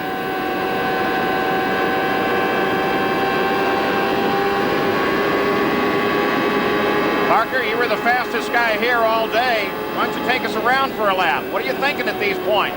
Well, right now, I can tell you, Adrian's looking at Christian Fittipaldi, wondering if he's going to come down on him or give him some room. And as you can see, there was enough of a wash off of Christian's car that Adrian had to get out of the throttle there.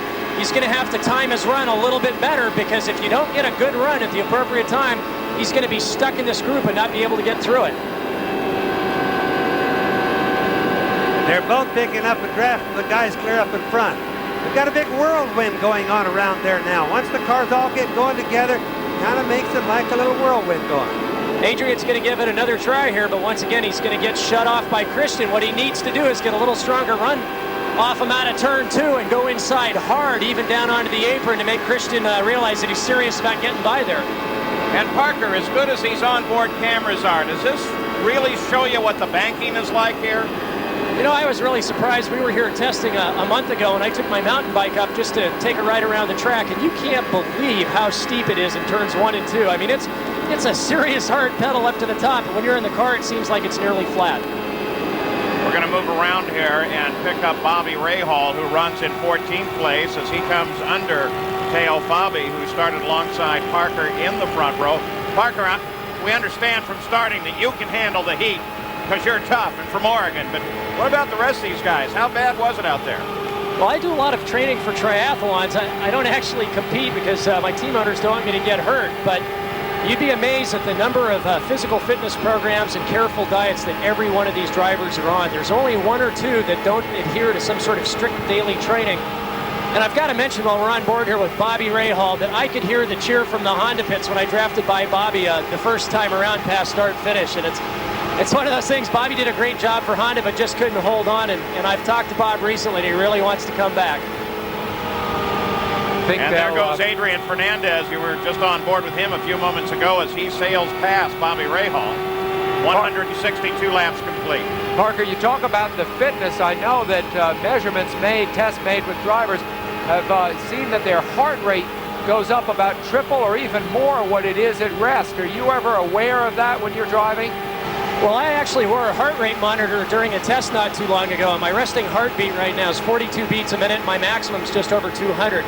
And it's very interesting. Prior to the start of the test, my heart rate was actually higher than when I was actually driving. And I think, like any aerobic athlete, I think what you find with these drivers is that on restarts or the start of the race, their heart rates probably pretty elevated, but now they're back into some sort of nice pace. Oh, Parker, here's a problem. Eddie Cheever was running third, slowing down. It's only been 11 laps since his last stop. Gary Gerald, you're there with AJ. Watch out. AJ is talking on the radio. The headset has come out. What's the problem, AJ? I don't know. Something happened, I guess, to the motor or drive gear. We won't know till he gets here. I'll tell you what, I know you've been frustrated because this season had turned around from such a successful early start. Things were going very well up to this point today. Well, things are going good, but I guess something happened to the gearbox. I have no idea. All right, well, you can hear the disappointment in his voice as he steps to the wall, and here comes Cheever. We told you last week as Eddie throws the steering wheel that AJ was going to go test for the Brickyard 400. He did test on Monday. We don't know for sure if he'll try to enter that race or not. We suspect he will. And look at the body language now from Eddie Cheever as he just bangs that fist in frustration. He knew he had a good race car today and a great chance at a 500-mile win. And look at the shield on his helmet, how tethered that is from the air. That gives you an idea how much wind beating they take out there. So Eddie Cheever, after a terrific run for A.J. Foyt, showed that he was back and ready to fight once again. Climbs out of the car. Al Unser Jr. is still leading. We'll be back after these messages.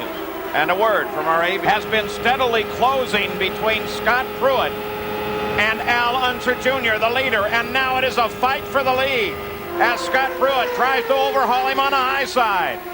171 laps of the 250 are complete. Scott Pruett has been able to chase down Al Unser Jr.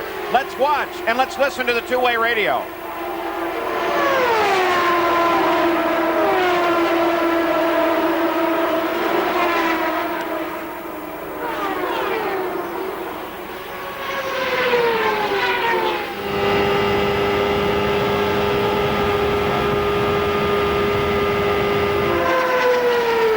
Johnstone, you continue to watch. This is a super little duel. Scooter really moved up on him. He really did, and what you're seeing is a classic drafting duel, just like we've seen in stock cars recently. And this is, now that they've resurfaced MIS, what a great place, what a great battle. Scotty's going high, Al's got the low line. This is going to be a real race of strategy between these two. Well, looking at this onboard camera, when do you begin to feel the vacuum behind the car ahead of you? Scott's definitely got it now. He's just got to get his timing right so that he can pull up at Little Al at just the right time to duck underneath him, either at the entry of 1 or turn 3. He's definitely got the toe now, and if he times this right, he might be able to get in underneath him.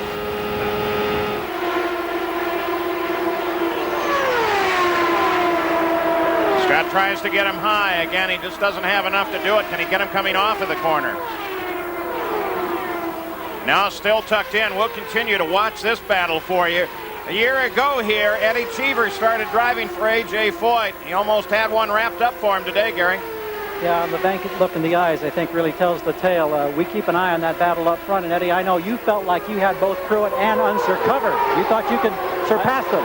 I think my car was probably the best one out there in traffic. It was running very well. I'm bitterly disappointed.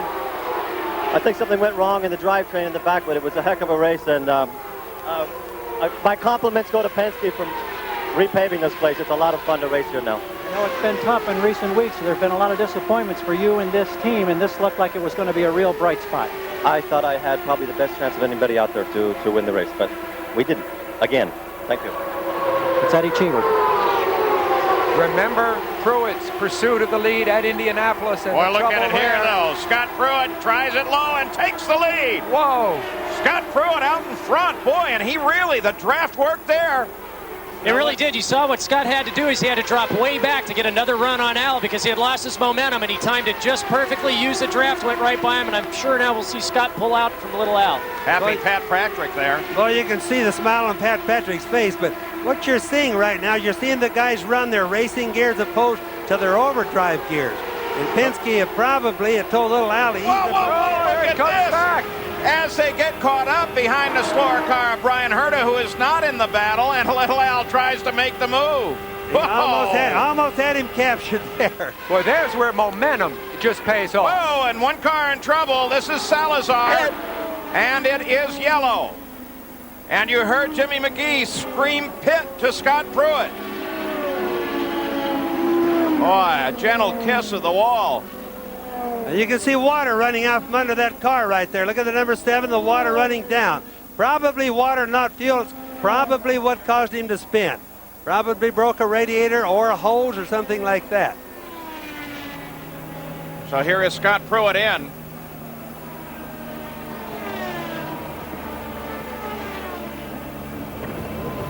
Tires look good, off and on.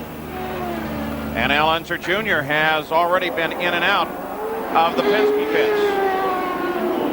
Well, here's the deal on Scott Pruett, guys. This is not what they wanted to see. They had hoped to push the window to lap 196 with the idea in mind that they could then go with one final stop in the waning moments for just a couple of gallons of fuel. The window for Pruett had only opened up 3 laps before that. So now, if you heard him say go 7 o'clock on the fuel, there's a reason for that. What they're doing is they're trying to signal to Scott Pruett to conserve as much fuel as possible so they can still adhere to that gas and go philosophy at the end of this race. Gary? Well, we're down here in the Penske pit. Jerry Breon, who's the tire man for Team Penske on Al Unser Jr.'s car, checking now the measurements as the tire that came off. No signs of wear whatsoever. We had checked with him just a few minutes ago, and he said that on the previous stop, they did have one very small blister. It did not impact the wear of the tire at all or the performance of the car. So Breon and the crew talk. They plot more tire strategy. Roger Penske, of course, is on the wall in that familiar pose just a few feet away. And this Penske team knows they've got a fight on their hands with Scott Pruett in the Michigan 500, Paul. Well, the average speed was coming up. It was up at 188 miles an hour. This caution's going to hurt it, but it's going to make for a terrific race here at the front between Scott Pruett and Al Unser Jr. We'll be back. Has brought out this yellow as a result of a blown engine over in 1. Now, let's take a look from Adrian Fernandez on board camera. Fernandez is up there in that pack, coming off of 4. Down across the tri-oval and across the start-finish. Now keep an eye way ahead up there. Boom! There goes the engine. Now then all the water out of the engine sprays back not only on our camera but on Adrian's visor, and then he almost collects Salazar as Salazar spins up to the wall off of turn 2. Here it is again. Watch Fernandez. He's virtually blinded. Whoa.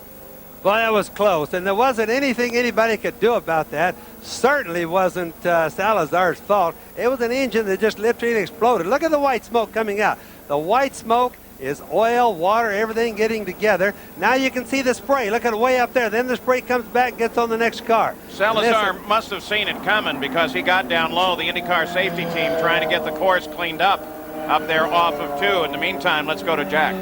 Well, this man knows what it's like to go to victory lane, but it's been a while for Pat Patrick. You got out of racing, you came back to try and help Firestone get involved. And Pat, you only live just down the road here, but the question is, what are you going to do about your fuel strategy? Because it looks, I noticed you and Jim McGee were chatting about it and trying to decide, is it going to be a gas and go we may see at the end?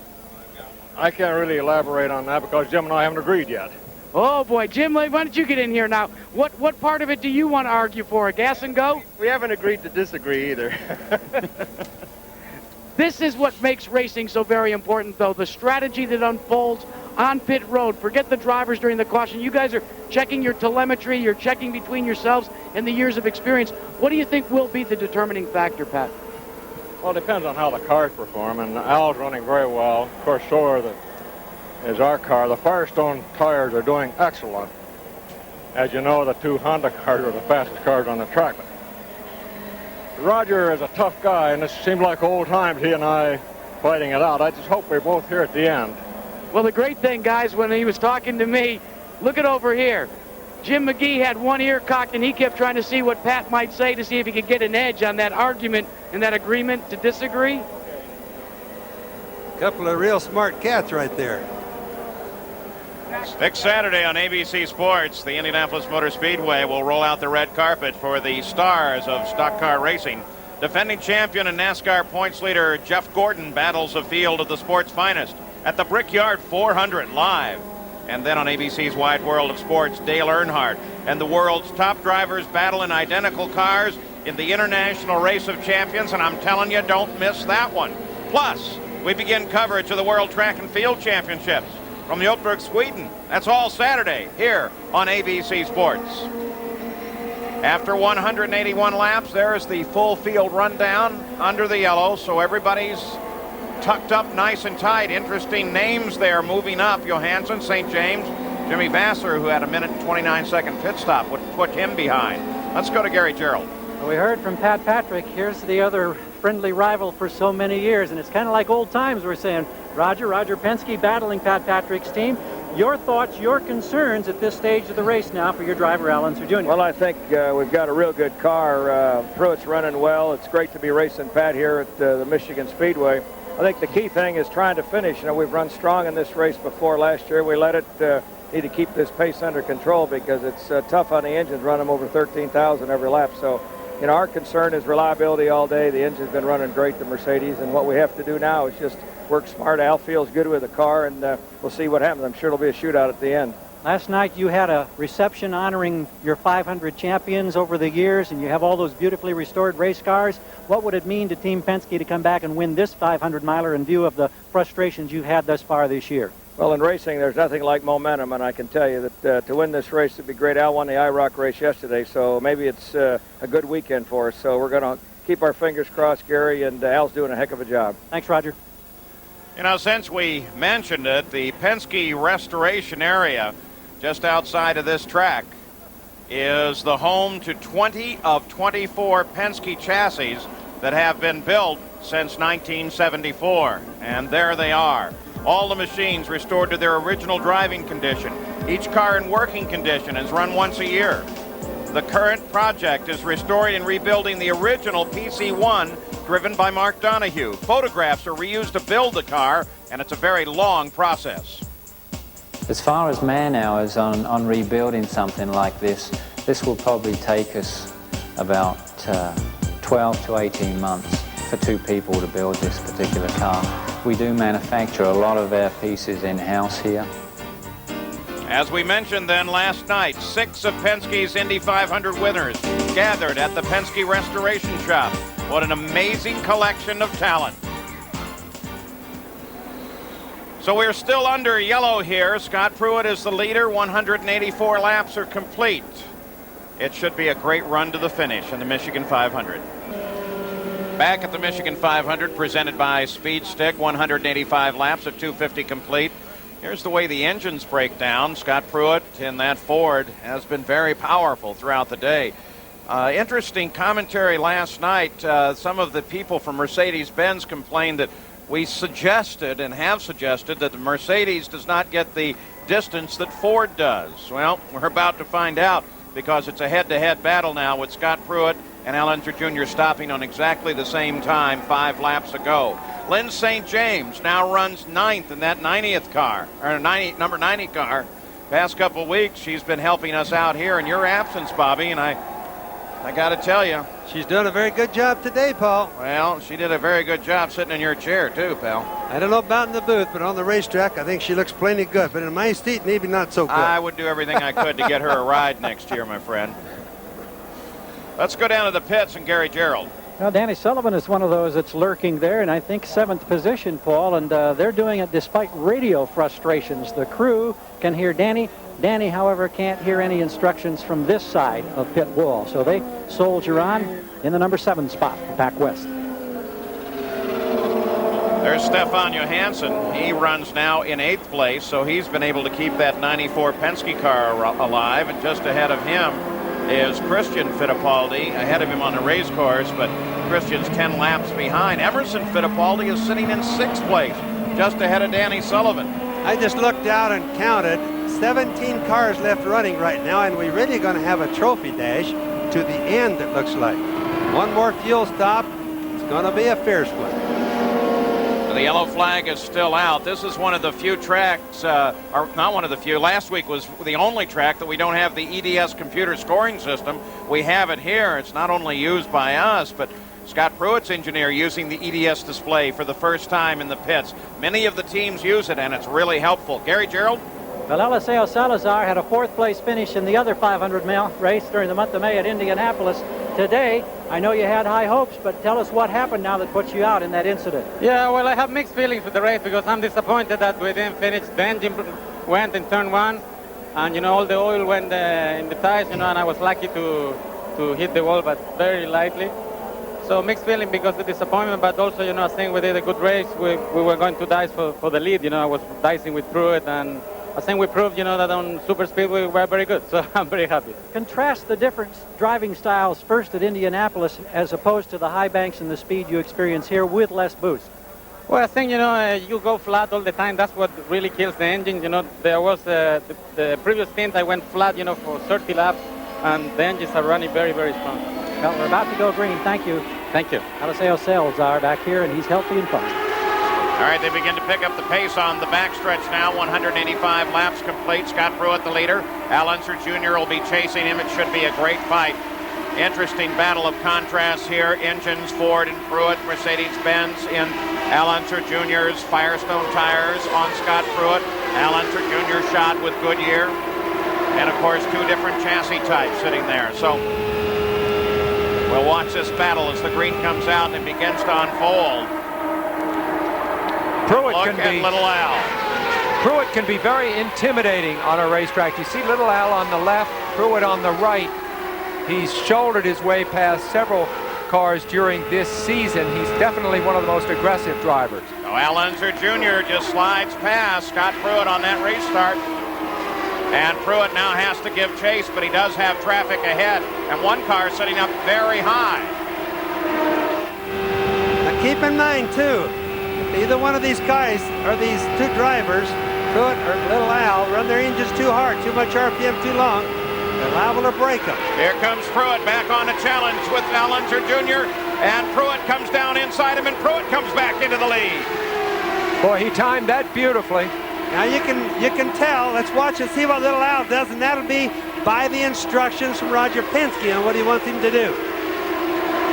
Meaning, does he want to turn the RPM, or does he want to have a little bit more gamble or assurance that he's going to finish, turn less RPM? Now Pruett overhauls Teo Fabi. Pruett, of course, slows him down just a little bit. That gives Al Unser Jr. a bit of a chance. Pruett driving for Pat Patrick, who has not had a winner since 1989 when Emerson Fittipaldi won the championship for him. That's how much this counts.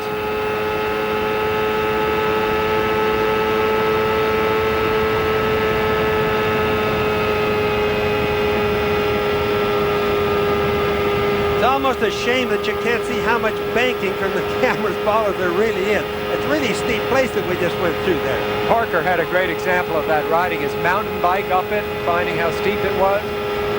Just try walking up that in loafers or something. There's Ferran, and of course Pruett and Ferran came together in the last laps of the race just last week.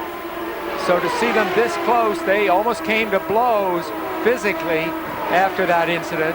So there's a lot gone down between these two men just in this last week. Bobby Little Al doesn't seem to be able to mount a challenge right now. It's because Penske is telling him there's still plenty of time to the end of the race. He's using the draft, and I'll guarantee he's running in what I call the overdrive gear. Roger Penske will not be flustered, and he's going to give Little Al the orders that are necessary. He's going to try to push Scott into running more RPM and breaking his engine. That's the whole contest right now. It's been 6 races since Little Al had a podium finish, if you don't count Portland where he won and was disqualified. But he... Whoa! And Lynn St. James and Danny Sullivan are together. They're really hung together. Those cars are actually stuck together right there. They can't get apart. Let's check both drivers. Danny Sullivan not moving in that cockpit. Can't tell about Lynn.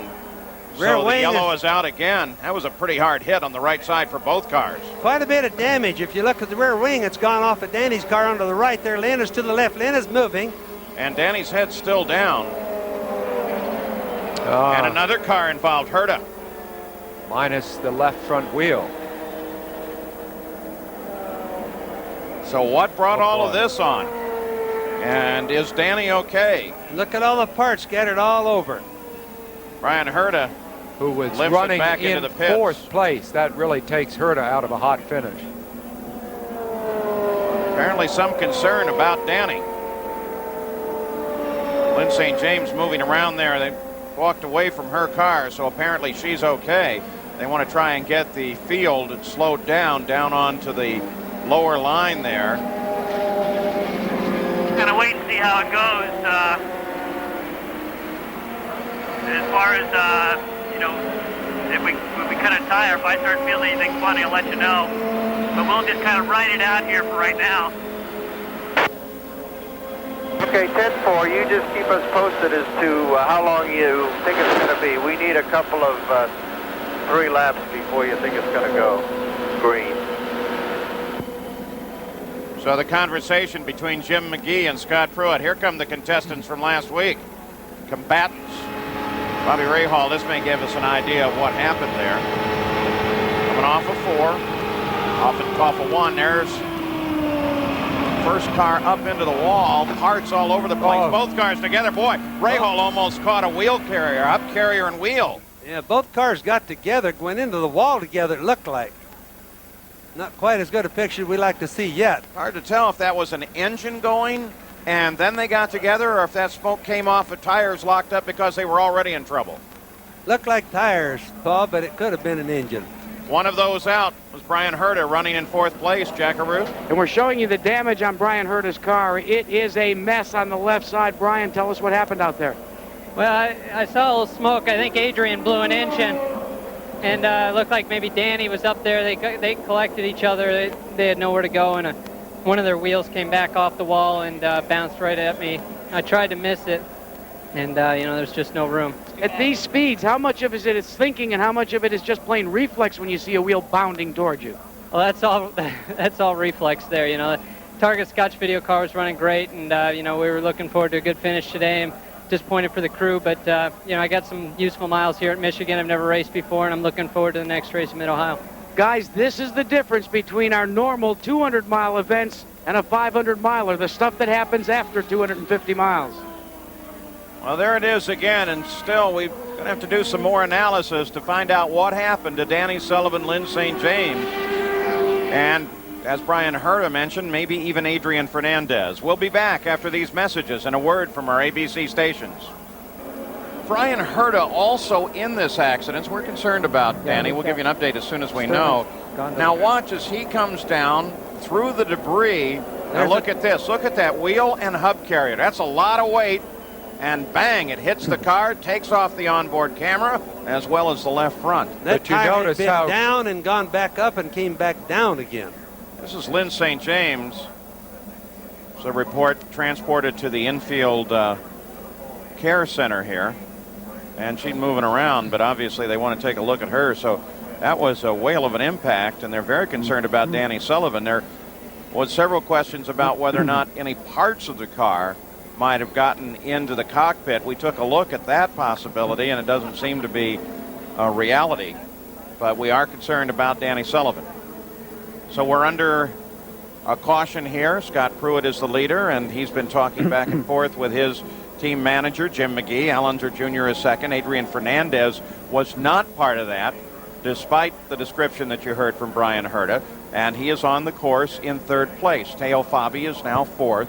Brian Herta is still being scored in 5th place, but obviously he's out of the run. So we continue to wait for a green flag once again here at the Michigan 500. It's been a very typical day at Michigan. Full course caution.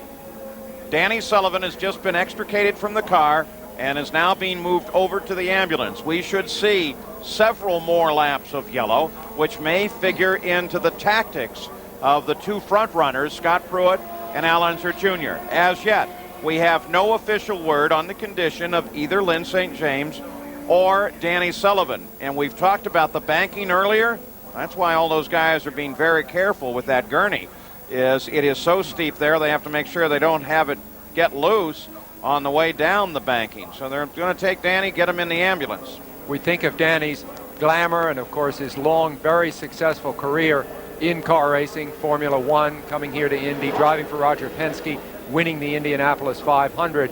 But he has also paid the price from time to time. He's been injured several times in his career, and let's just hope it's not seriously this time.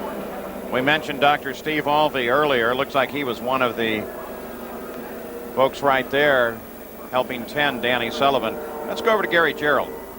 in the Penske camp, Roger Penske up there on the wall and plotting strategy. And what they're trying to do now is play a waiting game as these yellow flag laps tick off so very slowly. 200 laps now complete, 400 miles, 100 miles to go. What they want to do, if at all possible, is get to lap 210 to open up the fact that then they would not have to make another pit stop the rest of the way. Keep in mind, early, they did get 41 laps under green flag conditions. The next stop, however, was 37 laps. They can get to 210. They think they can make it the rest of the way under green flag conditions. But at this very slow pace, they're still just under 10 laps away from that. Jack? Well, Gary, down here in the Pat Patrick team, almost precisely the same thing is going on. One of the things that the team has been doing, though, has been watching the television monitor, first and foremost to see the condition of Lyn St. James and Danny Sullivan, but more importantly to try and assess how long this caution will take place. Their window opened up at lap 200. The farthest they've gone thus far today was 46 laps.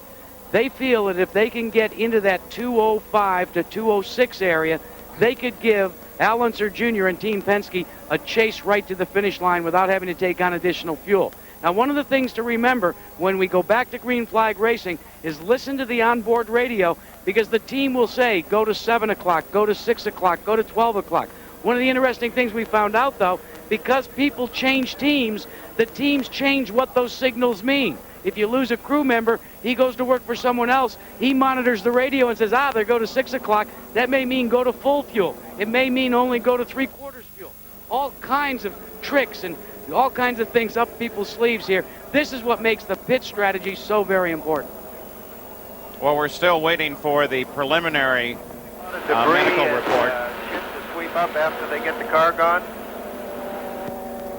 They've been working on cleaning up a lot of that stuff except for what's right underneath the car. It looks like there's oil and water and such, so it's probably going to be, another little bit. I can't see until they get the car up off the ground how much crap's underneath it. So that's Scooter talking with Jim McGee as they try to anticipate when this caution period will be over and when they will be able to do their final stops. We'll be back.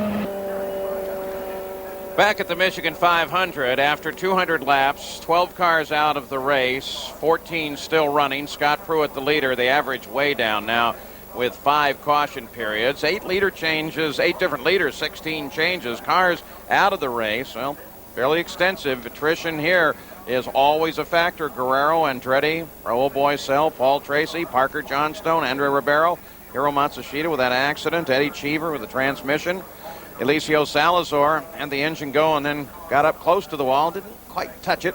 Lyn St. James, Danny Sullivan, and Brian Herta in the incident that has created this caution period. And as we take a look at the full field rundown, Adrian Fernandez up there looking good. Scott Pruett and Al Unser Jr. It's going to be a battle to the finish. There's no question about that. And Teo Fabi, who started there in the middle of the front row, fell way back in the field, is now working his way up, as opposed to, say, Emerson Fittipaldi, who has been steadily marching forward in this field. So that's your full field rundown. And let's go to Gary Gerould. Just outside the fence here at the safety center in the infield is owner Dick Simon, concerned, of course, because already today you've seen 2 of your drivers experience problems, walk away. Tell us about what happened with Lyn St. James and if you've had any conversation with her. Well, Gary, Lyn was doing a magnificent job. She was running 8th, I believe, at the time, and the car was absolutely perfect. She didn't want any changes, and she just radioed into us as she was going into turn 1. I believe the engine is going to let go, and it did. And at that time, she also said, whoa, and I think that's when Danny Sullivan hit her. The next thing I heard on the cart monitor that we monitor, that she was okay. Driver code 1 means that she was okay, so I gather that she's fine. Okay, we appreciate that, and we'll stand by, and when we have further word relating to either Lyn or to Danny Sullivan, of course, we'll pass it on, Paul. Well, that certainly clears something up, and that is which car may have, in fact, had a blown engine. We had speculated it was Lyn St. James, but that testimonial there by Dick Simon certainly tells us that the facts were that she did have an engine go, and Danny Sullivan apparently became involved immediately thereafter. So that's the story on the accident that we have at this moment. You're looking down from the Goodyear blimp, the Spirit of Akron, which continues to give us shots high over this track, some great coverage shots, and helps explain some of the situations here, though not the last one. So Scott Pruett, his friends call him Scooter, is out in front. Al Unser Jr. lined up Just behind him, Bill DeFerrin's going to be in the middle of this too, and he's been running at the same pace with the leaders. We'll keep Scott's radio open and continue to monitor the radio traffic by permission, of course, of the team between Scott and Jim McGee, the team manager. Now, most likely, let's watch. The guys are still cleaning up the racetrack, Paul.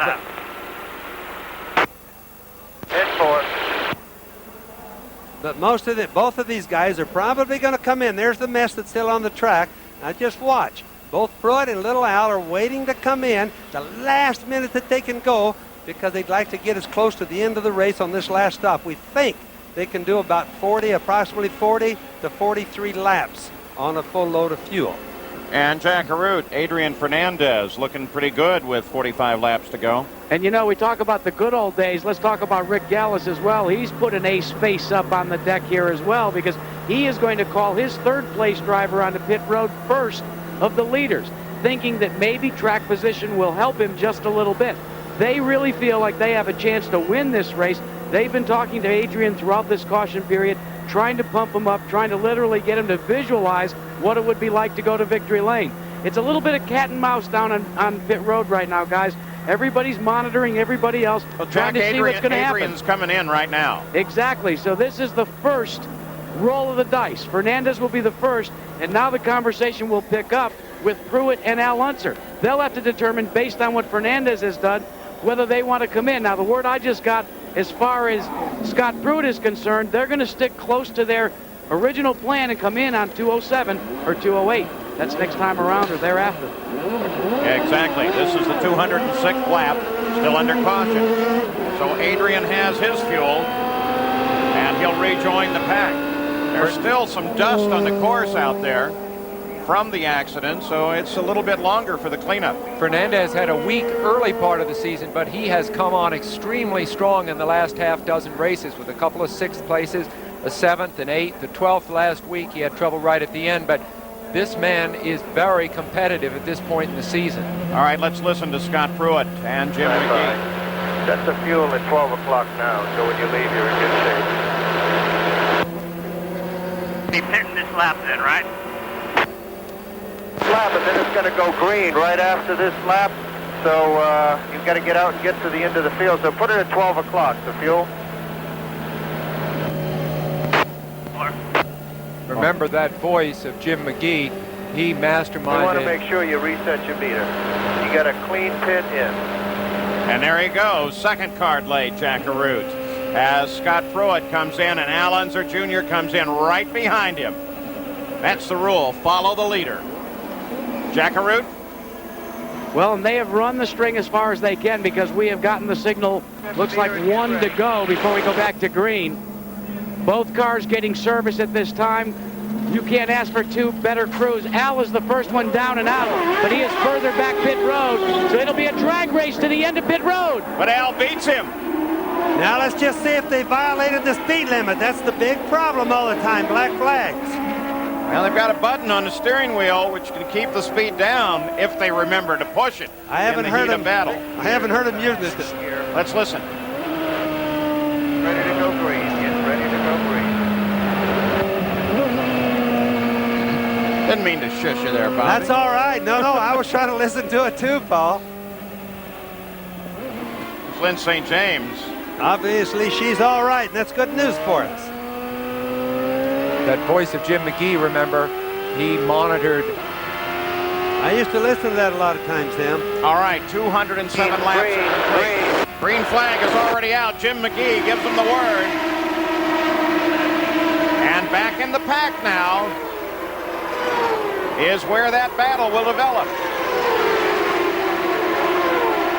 Adrian Fernandez would be the leader right now. No, I don't think so. I think he's in third on the same lap. He may be about to go down a lap. It makes no difference now because Little Al just gone by him whether he was on the same lap or a lap down, but I do think he was a lap down with you, Paul. Al Unser Jr. tries to pull away from Scott Pruett. Battle in the closing laps of the Michigan 500. Adrian drifts up. Scott comes down. They almost get together. Not only going to be a contest of speed, but a contest between the Ford and the Mercedes. Not only in speed, but the mileage. It's going to be close for both of them, is my guess. It's going to be incredibly close. They stopped 6 laps ago. The 203rd lap. All green laps. We think that they'll go about 40 to 42 laps. Well, you want to do that math, it doesn't sound like they're going to make it. Well, they might. They had a little bit of yellow there, Paul, and they're going to run them lean. They're probably going to run them in high gears. Both of them are in the same problem. Well, wait a minute. You run an engine lean in temperatures. One of the pits was reporting 102 degrees down there. You lean the engine down, and now what's going to happen? Well, it might blow it, but these guys gamble a lot. Remember, winning is the only thing that's important. Remember, side by side down the backstretch with Emerson Fittipaldi. Remember Pruett's desperate bid at Indianapolis, the last laps. He ran into oil there, crashed. He was bitterly disappointed, in tears at the end of that. He has slumped a little bit since then. They had a great early part of the season. This is the best he has done for some time. This is the big one, and he could win it. Well, I looked down, looked up, saw that Penske car there. Let's get an update on Danny Sullivan. Finally, here's Gary Gerald.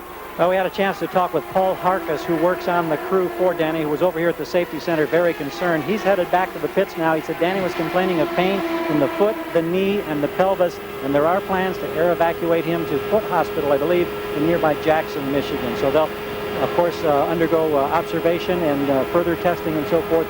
That's the information we have from Paul Harkus at this point with the team. Well, we were worried about head damage. That's what worried us most. So in a lot of ways, all of that kind of damage sounds better to us. Thank you, Gary. Well, and let's emphasize that that's Paul Harkus's description. We still don't have a medical description from Indycar. 38 laps to go. Danny had been contemplating retirement of a sort, so this comes at a very tough time decision-making wise for him. Emerson Fittipaldi held Pruett up there a little bit. And for one lap, he came around 0.6 behind and then 67 hundredths behind. So he dropped back just a little bit. Little teamwork, maybe. I think Emma would naturally try to help his teammate as much as he could. But this racetrack, being newly paved again, the grooves are all over the place. So there's ample place to pass here no matter where you are on the track. Pruett 1.5 seconds back. Pruett, of course, has never won an IndyCar race. Al Unser Jr. has won 28, including races here. Let's also keep in mind that if either one of these two drivers, Little Al's in the front, Pruett right behind him, both look like kind of white on the screen there. Both of them, if they really, really, really run them hard, stand a good chance of breaking between now and the end. Good set of corners for Pruett. He closes in. He's 1.1 back now. Good situation with Goodyear's incredible win streak, over 300 races consecutively on the line. Obviously right now as Pruett pursues in his Firestone shot car. That's on the line. All right, here's what we have from IndyCar thus far on Danny Sullivan. He has injuries. They're not defined, but he is conscious. That's all we have on Danny Sullivan from IndyCar officials at this moment. Let's go to Jack Arute. Well, here's the story on Scott Pruett. They are going to have to conserve fuel and conserve it in a big way. The telemetry and the hand figuring have given them the following. They need to average 2.147 miles per gallon in order to go the 250 lap distance here without coming into the pits again. Well, Jack, he's trying to position himself to pick up a draft, that's for sure. No, Sam, he's got a draft. He's had a draft since they threw the green. Yeah, but is that another way to save mileage? It is. In fact, that's what I was trying to interrupt you to tell you. Scott's gaining on this. I would disagree with Penske's or Little Al's theory. Little Al should be trying to run back and get the advantage of the draft helping the fuel mileage. What happens if you get a good enough draft, you can put it into the overdrive gear and go as fast as you would in your racing gear? Yeah, I think Pruett used a little of his fuel to close up enough so that he could use the draft. Don't you, Bobby? Good tactic. He's got a good draft right now. That's a beauty right Little there. Al on the other side of the coin is cutting clean air all the way. He's having to run more power or more throttle to run the same speed. What would you do if you were sitting in Little Al's car? Would you back out and let Pruett around you? No, I wouldn't back out now. They should have done that before. There's no time to be jockeying back and forth and make gains. The gain or the decision had to have been made when it went from yellow to green. And remember, this is the last segment to the end of this race. And remember, too, they have a huge lead over the third-place car of Adrian Fernandez. He's back in third, fully a lap and change back. This is a two-way race. And fuel is very definitely going to determine it. But if fuel is a problem for both of them, boy, that throws the door open. Benny Parsons was up here yesterday to cover some racing with us, the International Race of Champions. Said he was going to watch this from the couch today, and what he may be seeing is that good old NASCAR tactic at the finish, where Scott Pruett just kind of hangs in there, and tries to run down one side or the other at the finish. Let's go to Gary Gerald. Well, let's get the story now on Team Penske and their strategy. We can't get a definitive number like we got from the Patrick team, as we see a picture now of Danny Sullivan going by helicopter to Foote Hospital in Jackson, Michigan. They'll take him in for further observation, as we indicated. Now, with Roger Penske in the camp down here, they say, yes, it is going to be tight on fuel, but the radio we're monitoring indicates to Junior that fuel is okay.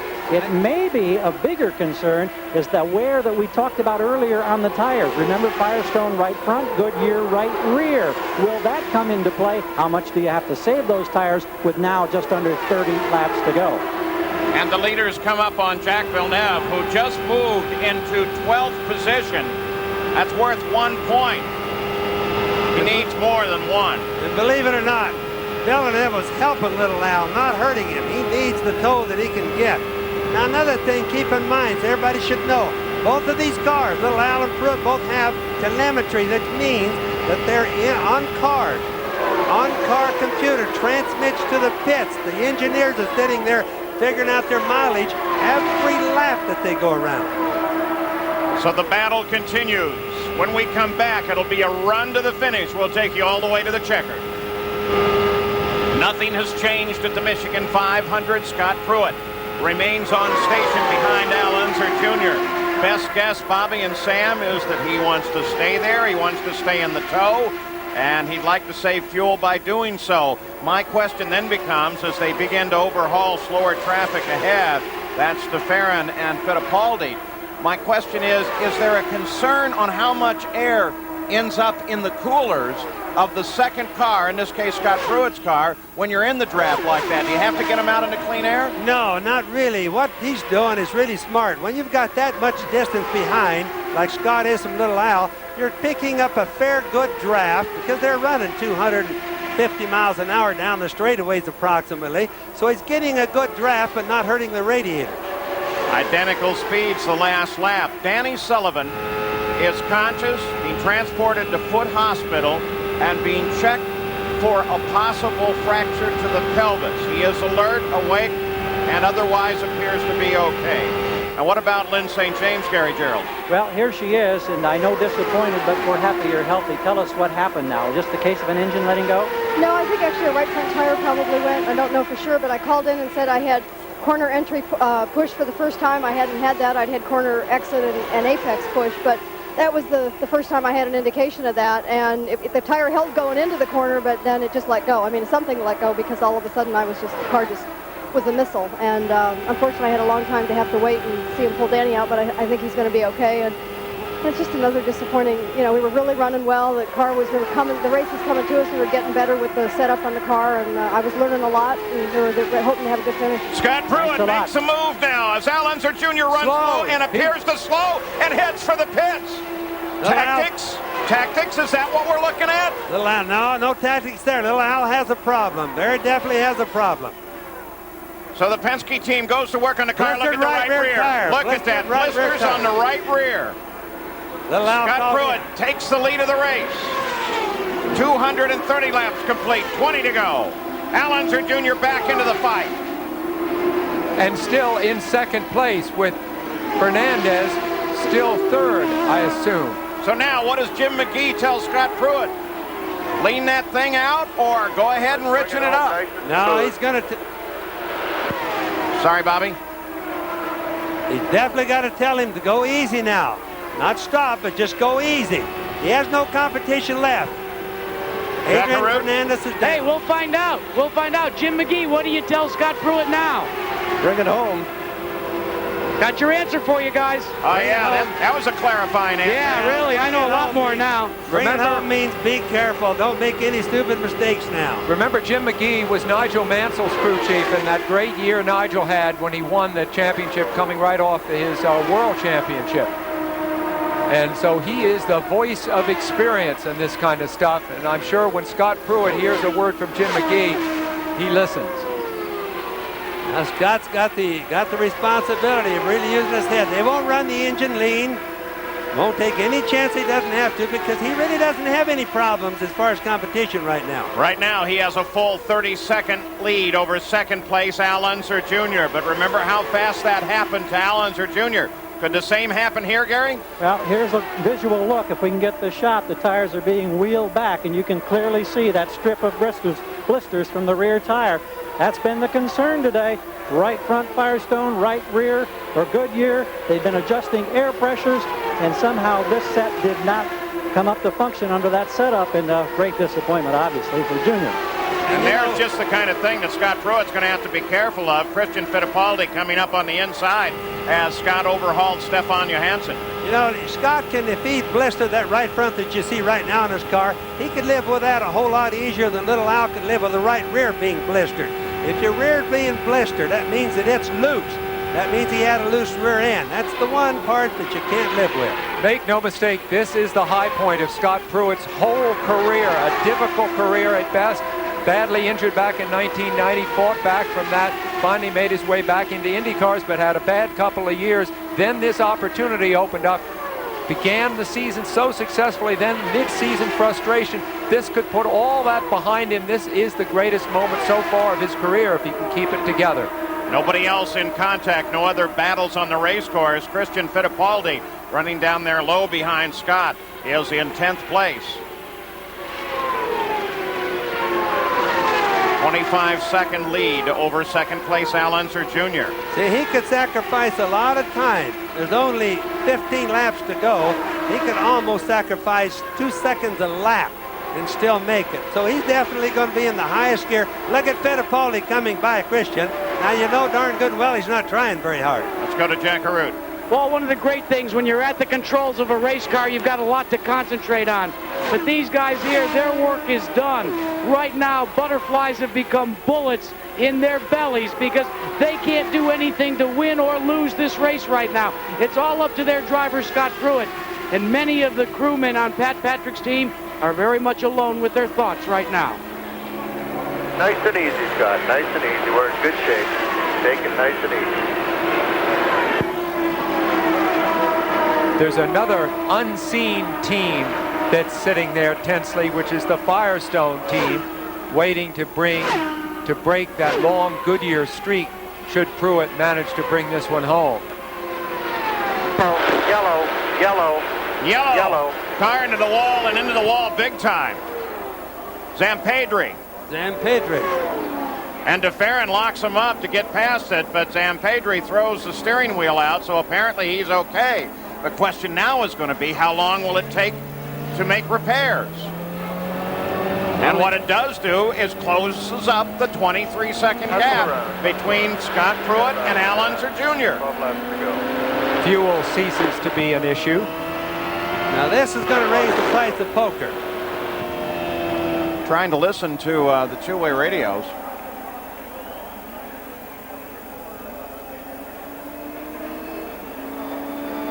This is going to be a shootout. Now, when it does go green, if they get this cleaned up, which they'll try very hard in the 12 laps that are in.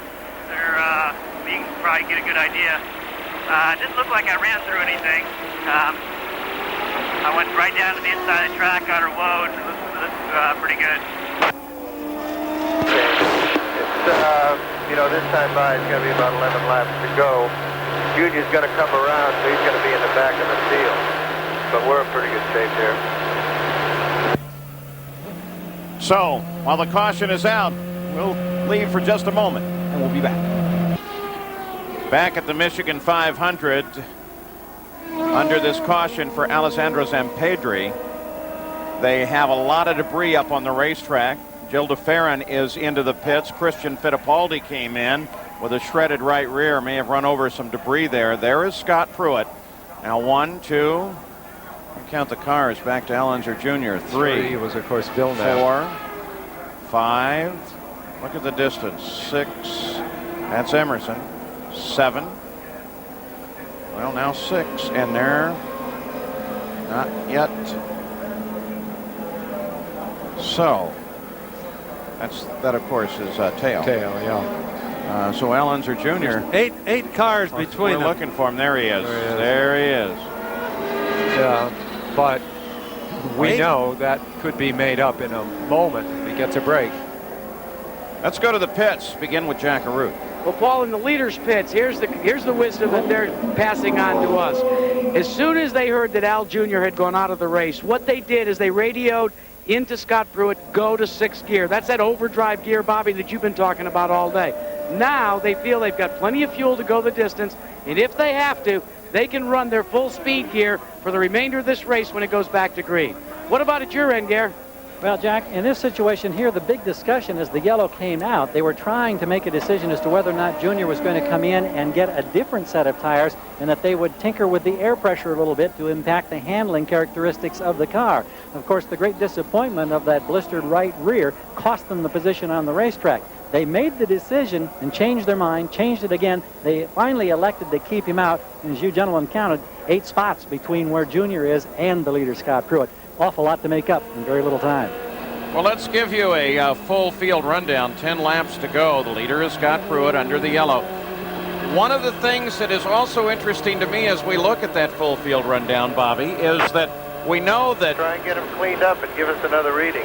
You know, lay back from the pace car a little bit. We know that from the Penske team, Rick Mears and Clive Hall have been watching from up on top of the grandstand, so they can tell Little Al what lies ahead. I don't think Scott Pruett has a spotter up here. Well, it really isn't going to affect or help anything right now. Having a spotter up there is always nice. There's the little stand that the spotter is at, which is right alongside of us up here, best seats in the house. But won't make any difference now. Little Al, unfortunately, has 8 guys to go by. He'll probably get by those 8 guys. There's Adrian Fernandez in the pits getting tires, probably had a puncture. Get Rick Gallus's car. But it won't make any difference because he just doesn't have enough time unless Scott misses a gear shift, has a flat tire. That's what everybody's worried about right now. It's like Adrian. He might have had a puncture there. They're all worried about going through the wrecks because the carbon fiber, which is the body, is just like glass that cuts tires. All right, let's pay attention again to Scott Pruett and his two-way communications.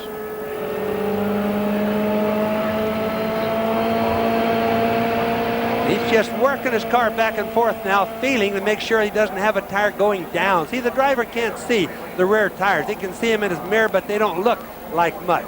So he's feeling it right now to make sure he doesn't have a slow leaker like a little pinhole. Let's go to Jack. Well, you don't think Team Penske's feeling the heat? You see the crew member walking away down here, all the way down, did a sprint all the way up towards the front of the field to the cars that are between Al Unser Jr. and Scott Pruett, and began to lobby, and we don't know whether effectively or not, if they would move over and let Al Jr. go to the front and try and race for the lead. Don't know how the lobbying turned out.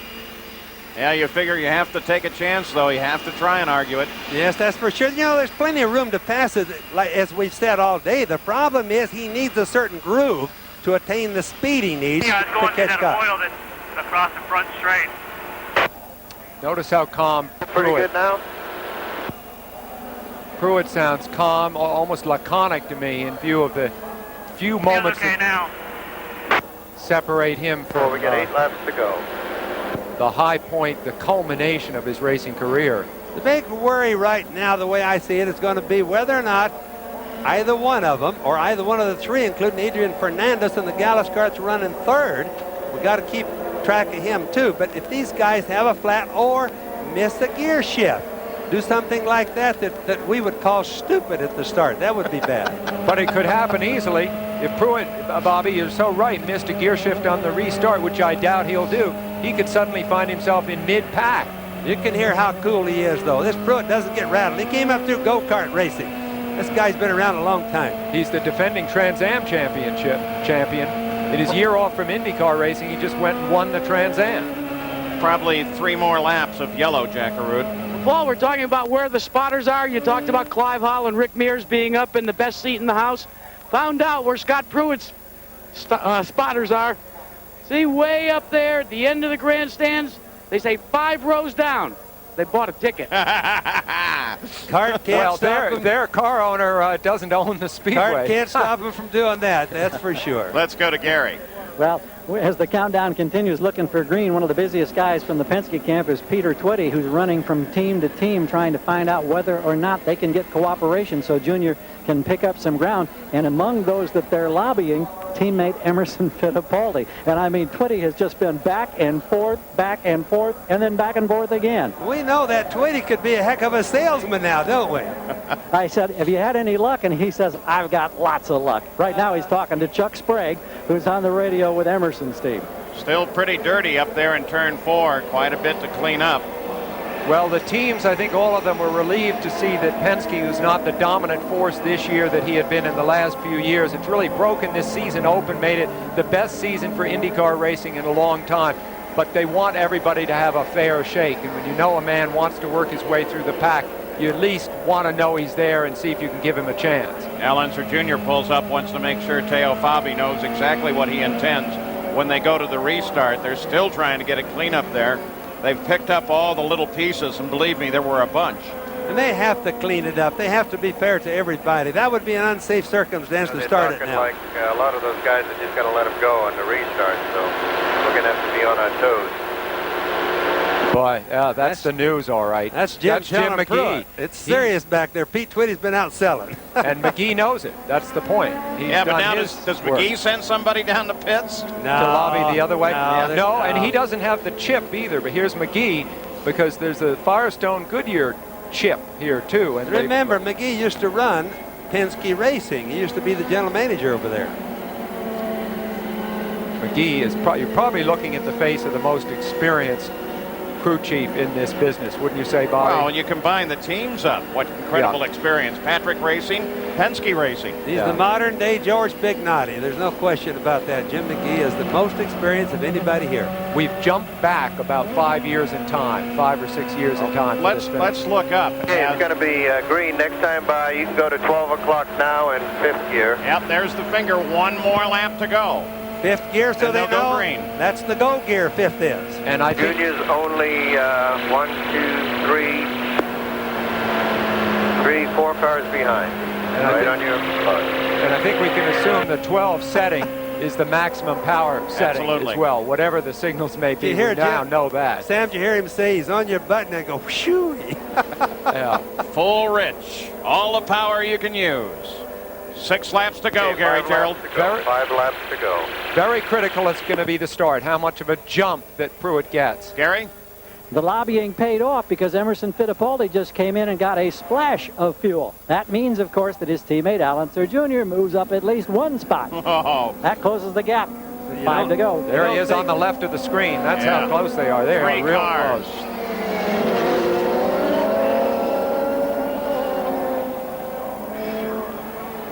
So we're going to have a sprint to the finish. Of course, we're running close to our time limit here. We're going to get the end of the race for you. Don't worry about that. What we may miss is an interview with Scott Pruett on his first IndyCar win. He has taken that big jump. I knew he'd have to. And he gets the green. All right. That's decisive. The game is Al Unser Jr. He runs high. Christian Fittipaldi overhauls Teo Fabi low. Little Al stays high. So that's 1 car.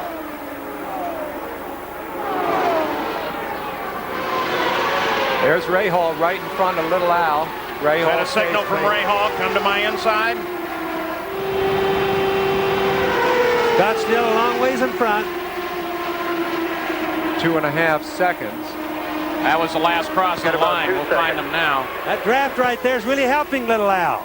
Not hurting him right there. Get behind you now. The next car behind you. And now he is. Let Jim McGee do the play-by-play. But in fact, Little Al may have enjoyed an advantage slipstreaming or drafting the other cars that he won't have now.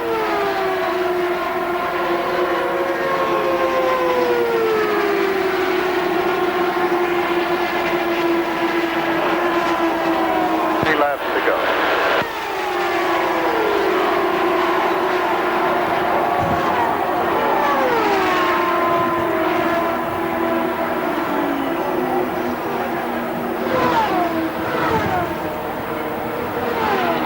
Going to be difficult.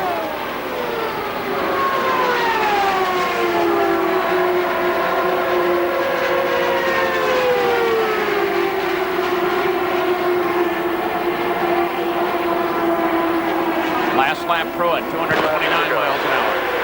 Last lap, Unser Jr., 228.4. Gap down to half a second. Delisle's got a big draft now. He's got a really good one.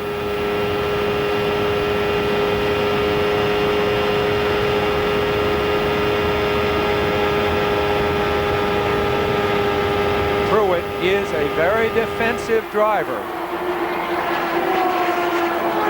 Little Al tries to the outside as the white flag comes out. Side by side through the first turn. Little Al takes the advantage running high and comes into the lead. Less than 2 miles to go now in this 500-mile run, and Al Unser Jr. picks the lead up again. But what about Scott? He's going to chase Al everywhere he can. He's got the draft now. Well, Scott Pruett may have the advantage coming to the final turns. Did he move too quick? Did he move too soon? He's still They got continue side by side. Al Unser Jr. and Scott Pruett come to the line, and Pruett's got him. Scott Pruett takes the win. One of the best races I've seen. Scott Pruett scores his first IndyCar win, the 36th for his owner, Pat Patrick, and the 3rd Michigan 500 win. Fabulous race.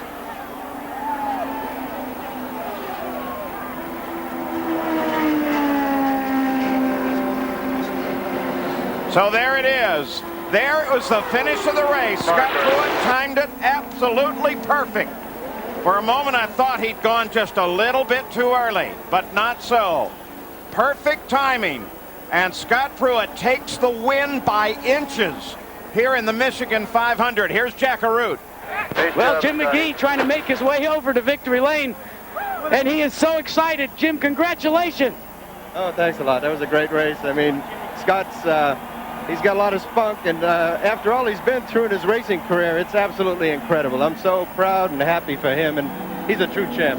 Let's go back up to you. So Scott Pruett, Scooter, has taken his first win in the Michigan 500. We'll see you next Saturday at the Brickyard 400.